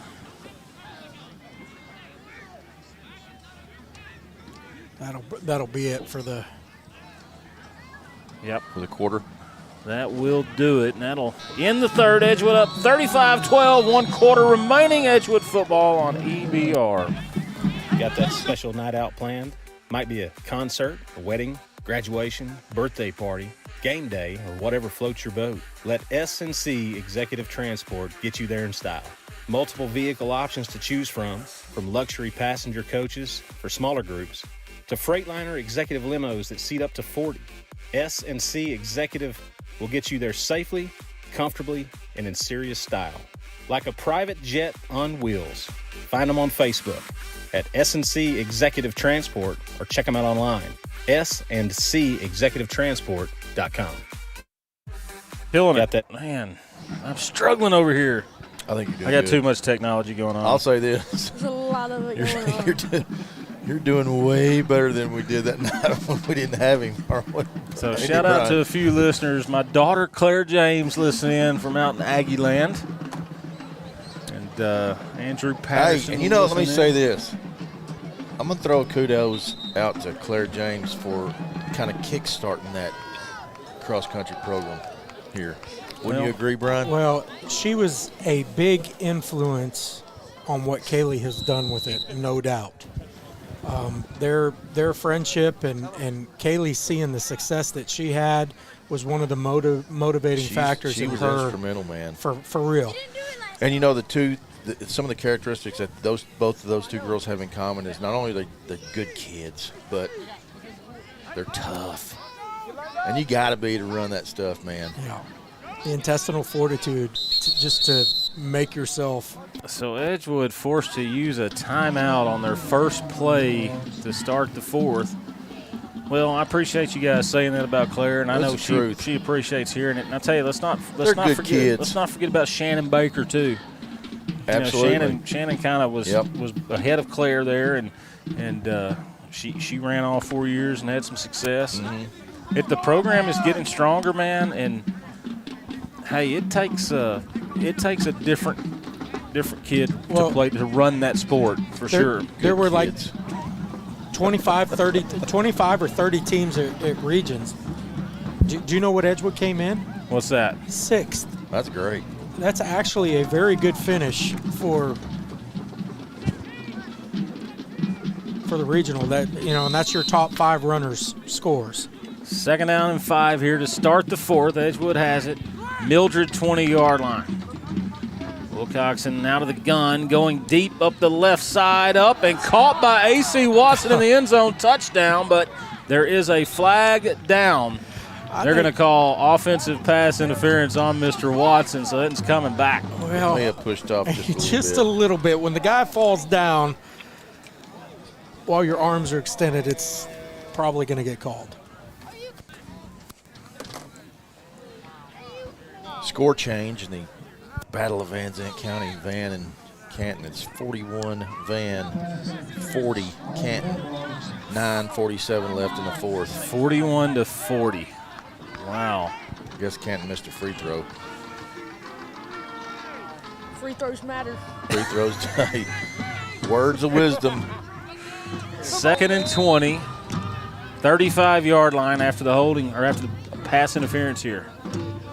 Wilcoxon to throw, screenplay, and Boone has it in space.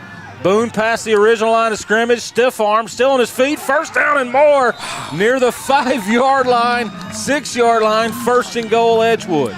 Brian, he has such a will to get that extra yard. He does. He's like a machine. He just keeps churning, breaking tackles, keeps on moving. Edgewood goes quickly here, leading 35-12, just underway in the fourth here. Now Wilcoxon will slow it down, getting the play call from Sill.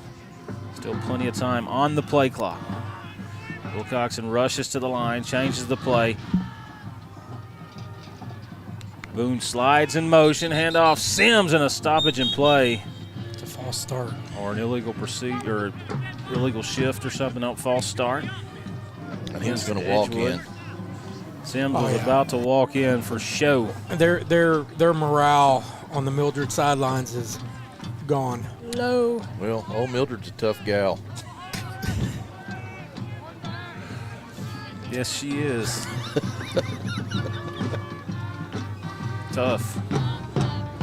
Big, strong. That's what I call her. Right. Big, strong Mildred. So that pushes Edgewood out to the 12-yard line, 1st and goal from there. Empty back set for Wilcoxon here on 1st down. Bannister goes in motion, and we'll get it on the jet sweep coming our side.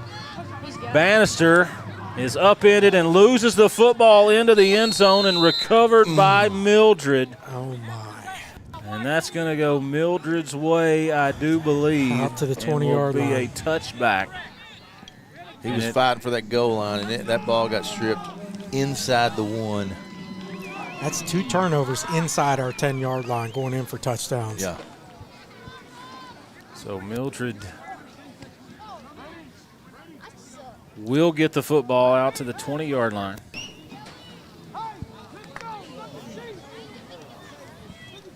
$11 minutes left to go in the fourth here. So while we're waiting here, Eric, now the sub-varsity team, 7th, 8th JV, do they have one more game next week? They do. It's our bye. 7th and 8th are going to Troop to play Troop. The JV is also traveling. They're not playing Troop, though. They're playing Grapeland.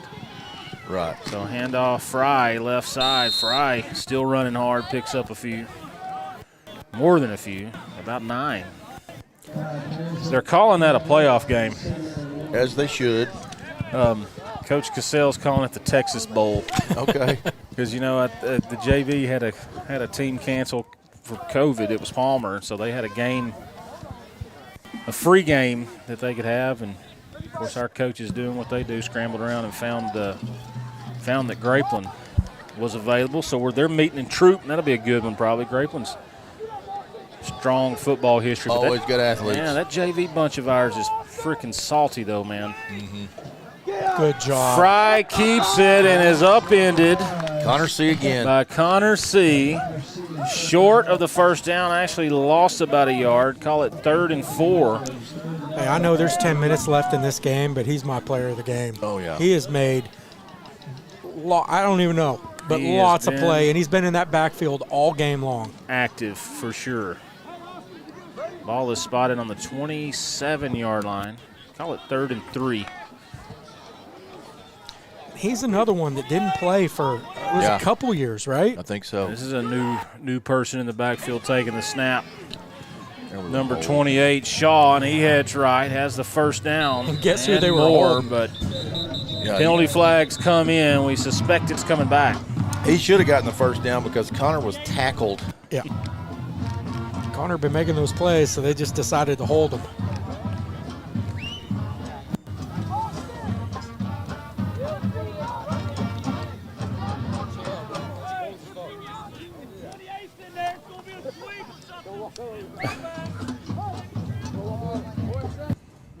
It's going to be a sweep or something.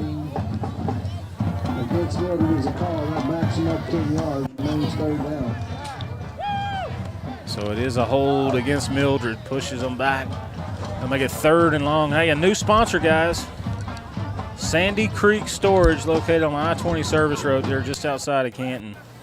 So you can kind of declutter all your stuff, Paul. I know you got a lot of stuff. I wish I had valuable stuff. Empty back set on 3rd down. Callahan's flush right, fires across the middle, complete to Wing. Short of the first down. It's going to make it 4th and a yard. They're going. Sandy Creek Storage can be reached 903-340-1304.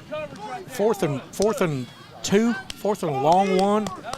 Hey, I see them handing the ball to number 7 here. Let him take that direct snap and do it because we have had a hard time stopping him. Well, they're not going to do the direct snap. He set up off Callahan's left hip, but I fully expect when we jump off sides, free play, and Callahan to throw and going deep up the right side and overthrows his receiver, and the back judge just ate it.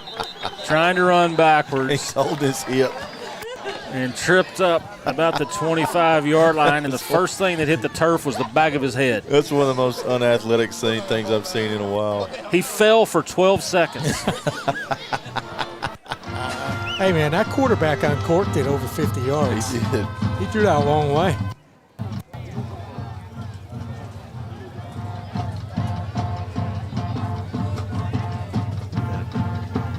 There's some discussion from the official. We assumed it was going to be offsides on Edgewood, and I suspect that's what it will be. But here comes the call. Actually, the referee's going to head over and have a talk with Coach Guerra. And that will be the second time that Edgewood jumped off sides on 4th and less than 5, so that will give Mildred. Hey, there was another personal foul also, roughing the passer. So that will get Mildred up near midfield, 49-yard line. Did you see it? I didn't see it. I didn't either. Nope. 1st and 10 from the Mildred 49-yard line, 8:36 left. Edgewood up 35-12. Ball on the right hash, empty back set for Callahan. Low snap, but controlled. Callahan fires incomplete near the right sideline. Brian, he threw that ball where you had to. He did. I mean, you couldn't have thrown it lower; it would have been picked. I still can't believe this team lost to Rice. And that may sound bad to Rice, and maybe they just played really, really bad against us. But they've got a few players here that can play.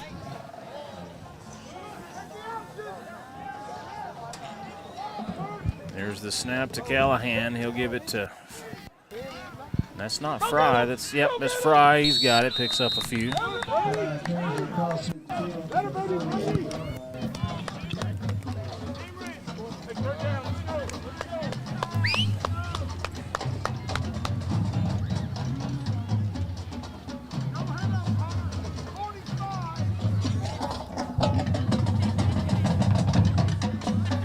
Brings up 3rd and 7 for Mildred from the Edgewood 48-yard line. 7:57 left to go in the contest.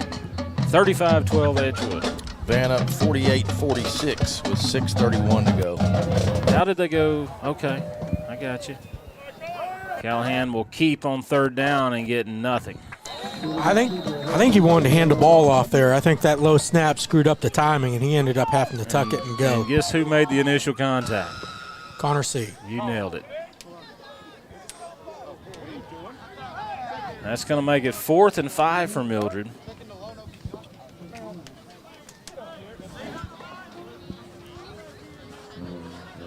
You know, that's the other thing about Connors. You don't realize how big he is. He's good size. He's a good-sized kid. He's every bit of 6'3" and pretty well put together. 4th and 5, snap to Callahan, looks to throw, straight drop, fires, and complete to number 3, Cody Hayes, enough for the first down. Barely. I think that was a pretty bad spot, but... Yeah, I think he was about another yard downfield. Oh. The umpire gave it to him, because that's not where the line judge had it spotted.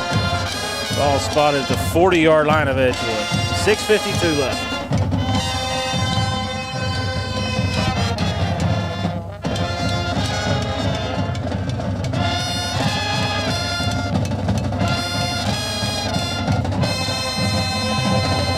Callahan in the gun from the right hash on 1st down, looks to throw. Time, fires up the right sideline, way overthrown. Incomplete, 2nd down. So a question on the Mixer chat. Hey, here we go, guys. Interesting. It says question. Raines JV canceled due to COVID. Is that a forfeit win? Question mark. Palmer did the same. Is that 2 forfeit also? If JV beats Grapeland, will they actually end up 12-0? My answer is yes. Sure. The first JV in high school history to go 12-0 will be the Edgewood Bulldogs this year. Hey, here's a score for you after this play. 2nd and 10 from the 40. Hand off up the middle to Durham. Durham slashes forward for about 9. With 1:15 left in the contest, the Gunner Tigers lead the Lone Oak Buffaloes 77-15. Oh, my. They know how to play tackle football in Gunner. How did Lone Oak score 15?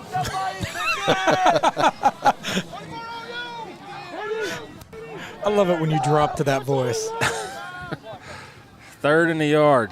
2-back set, low snap, but fielded, option play, pitch. Out to Hayes, and Hayes will get the 1st down, I believe, right at the stick. Can't tell where he ran out at. The official killed the clock. He's going to be spotted short, I believe.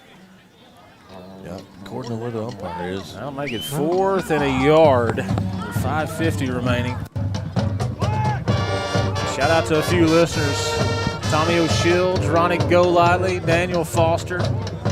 Stephen Mullen listening in. I know that's you, Stephen, because it says LSU Steve-O 85. That's probably about the year you were born. And we know you're an LSU Tiger. Andy Hollister listening in. Here we go on 4th and a yard. Direct snap to Fry and upended. He didn't get it. Wrapped up by number 15, Cameron Lloyd. Turnover on downs, Edgewood football. Good job by the Bulldogs. Absolutely.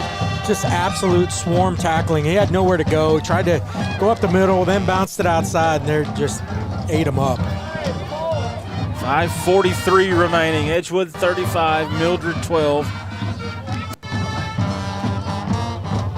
J-Mac 83 listening in. Kyle Wilcoxon, Dusty Goodwin, Mary Alice King, Dinah Wilcoxon, or is that Cody? I'm not sure. OG C-Mac. Kevin and Sarah Bachtel listening in. Tabitha Agason. There we go. Edgewood on first down from the 31-yard line. Fake give to Boone. Wilcoxon play action. Rolls left. Steps up in the pocket. Fires. And incomplete. Intended for Fabry. Fabry had a step on his man. Yeah, I think Hayden liked that ball back. I think he underthrew it a little bit and to a wide open Fabry where he had to slow down and let the coverage catch up. Sometimes when they get that wide open, you don't want to overthrow them. Exactly. You take a little off. And please take nothing away from Hayden. He's played a great game. Absolutely. Just sometimes it happens. 3 receivers to the left on second down from the right hash. Fake give Boone. Wilcoxon keeps left, tries to get behind Boone and forced back out left. Wilcoxon still on his feet and absolutely trucks a player near the first down indicator. Going to be spotted barely short. It was Wilcoxon versus somebody over there, and Wilcoxon won and somebody nothing. Yeah, Brian, the reason how I know that happens when you underthrow them, because I've done it. So Ashley Brundridge just commented, said, thanks, guys, for being on the air. Missed the game tonight with a kid in the ER with a broken collarbone. Oh, man. Man. Give him some milk. How many kids have broken a collarbone jumping off stuff? Approximately. And I don't know that that's what the case is, but I'm guessing he it's probably a pretty safe bet. Jumped off something. The top bunk or the house or something. Third in the yard. Sims lines up directly behind Wilcoxon, and Sims is going to get it up the middle. Wrapped up. Ball comes out. Fumble is going to go right back into the hands of Mildred. Wow. But, guys, we have definitely lost the turnover margin battle tonight. But luckily, it hasn't affected the scoreboard too much. Back to the broken collarbone. The other thing that you left off is something with a sibling. Some horseplay or something with a sibling. That's true. So, Ashley, if you're still listening, oh, here we go. Playing football with his older brother. You nailed it. So Mildred has it now, the Edgewood 42-yard line, 1st and 10. Working in right to left, 4:32 remaining. Callahan in the gun, fake give to Fry, throws it out, complete in the flats to number 11, Irvine, picks up a few. Man, it seems like they've had the ball almost the whole half, feels like. It does. We got 14 points for the half. We've shut them out. Mandy Poole listening in. Paul, here's one of your old classmates, Chris Kerr, listening in. Chris Kerr. Old number 65. Bobby Boone listening in. He should be proud. Lance Simmons from American National Bank. Lisa Martinez and others. 2nd and 6 for Mildred. Snap to Callahan. He'll give it up the middle to Durham. Durham slashes his way forward for a few short of the first down, makes it 3rd and a yard. I could tell you lots of stories on old Kerr, but I won't because he could tell you some on me. Yeah. I've got some friends like that. One of them's down there cooking hamburgers. Yeah. Another one's sitting beside you. 2 of them. 3rd and a yard, 2-back set. Fake give to Durham. Ball comes loose, and it's a rugby scrum. The spot, even if it's Mildred's ball, is going to be short, and Mildred does come out of the pile with it. It'll be 4th and a yard after the fumble. Well, they handed it off there, but he never got a hold of the handle. I mean, as soon as contact was there, the ball was on the ground. He was still trying to secure it. Coming up on the 3-minute mark, Edgewood up 35-12.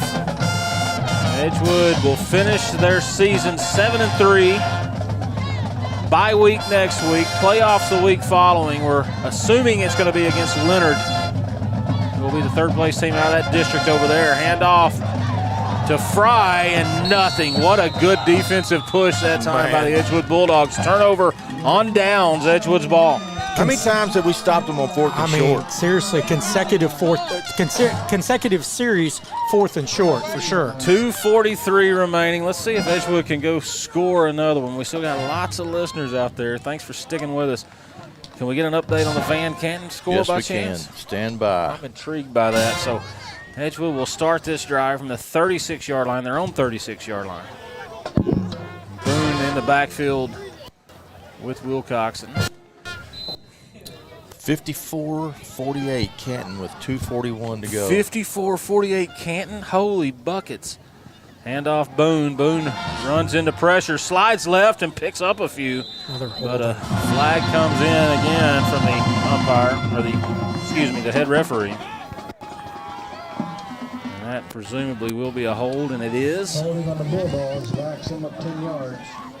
2:42 remaining, 35-12 Edgewood. The last 2 weeks have seen a lot of penalty yards against the Edgewood Bulldogs.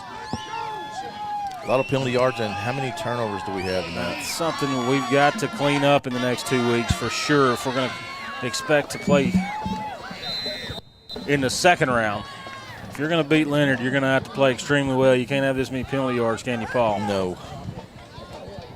Wilcoxon in the gun, looks to throw on 1st and long, complete. Grace picks up a couple. You can't beat the other team and beat yourself, too.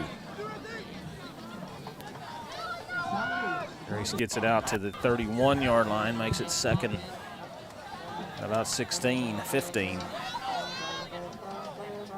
2:18 left. We've talked about how big 78 was. 55's a big kid, too. Oh, man. 6'2", 250. Wilcoxon on second down from the right hash. Screenplay developing, throws it off to Leith in space. Leith near the 50-yard line before he runs out of bounds. 1st down, Edgewood. He was wanting to run somebody over. He definitely wasn't wanting to run out of bounds, for sure. He wasn't. Glad to see him out there running hard because he laid on the field for a while earlier. Yeah, Made me think he got his breath knocked out of him. Inside 2 minutes. 35-12 Edgewood. Ball at midfield. Edgewood working in left to right here from the right hash. Leith in, still at the running back position, and Leith's going to get it up the middle and wrapped up in the backfield, but dives forward, picks up about a half a yard.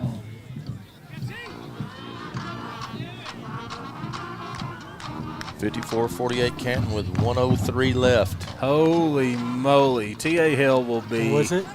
He won't sleep. He will not sleep. 54-48 now. Party in Canton, Texas, if they hold on to that. At the Moon Tower. Party at the Moon Tower. Everybody's going to be there.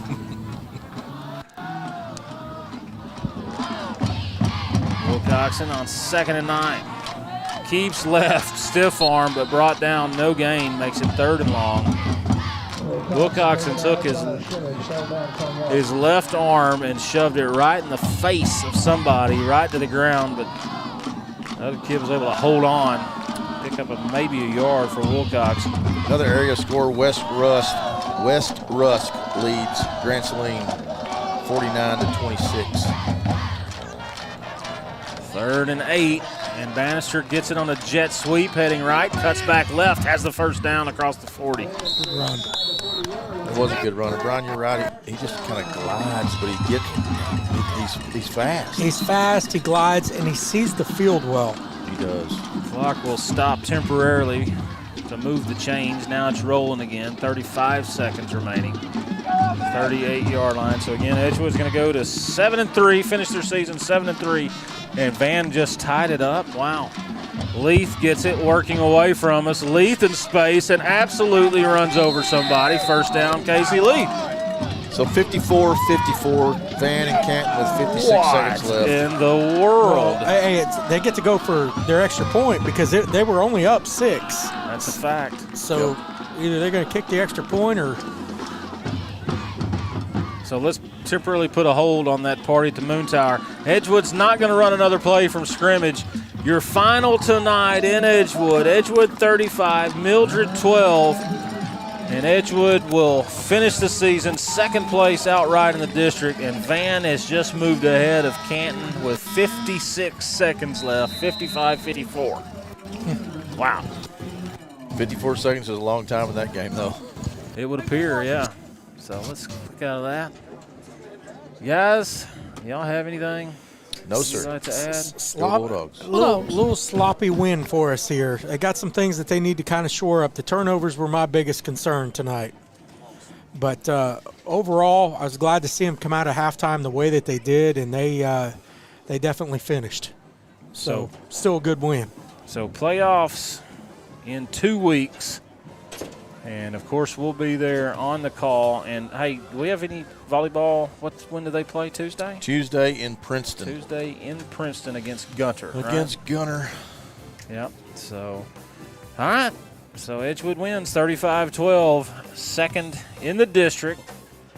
Next time you hear from us will be the playoffs. For Ethan James, Brian Nicholson, Paul Cades, I'm Eric James. Good night.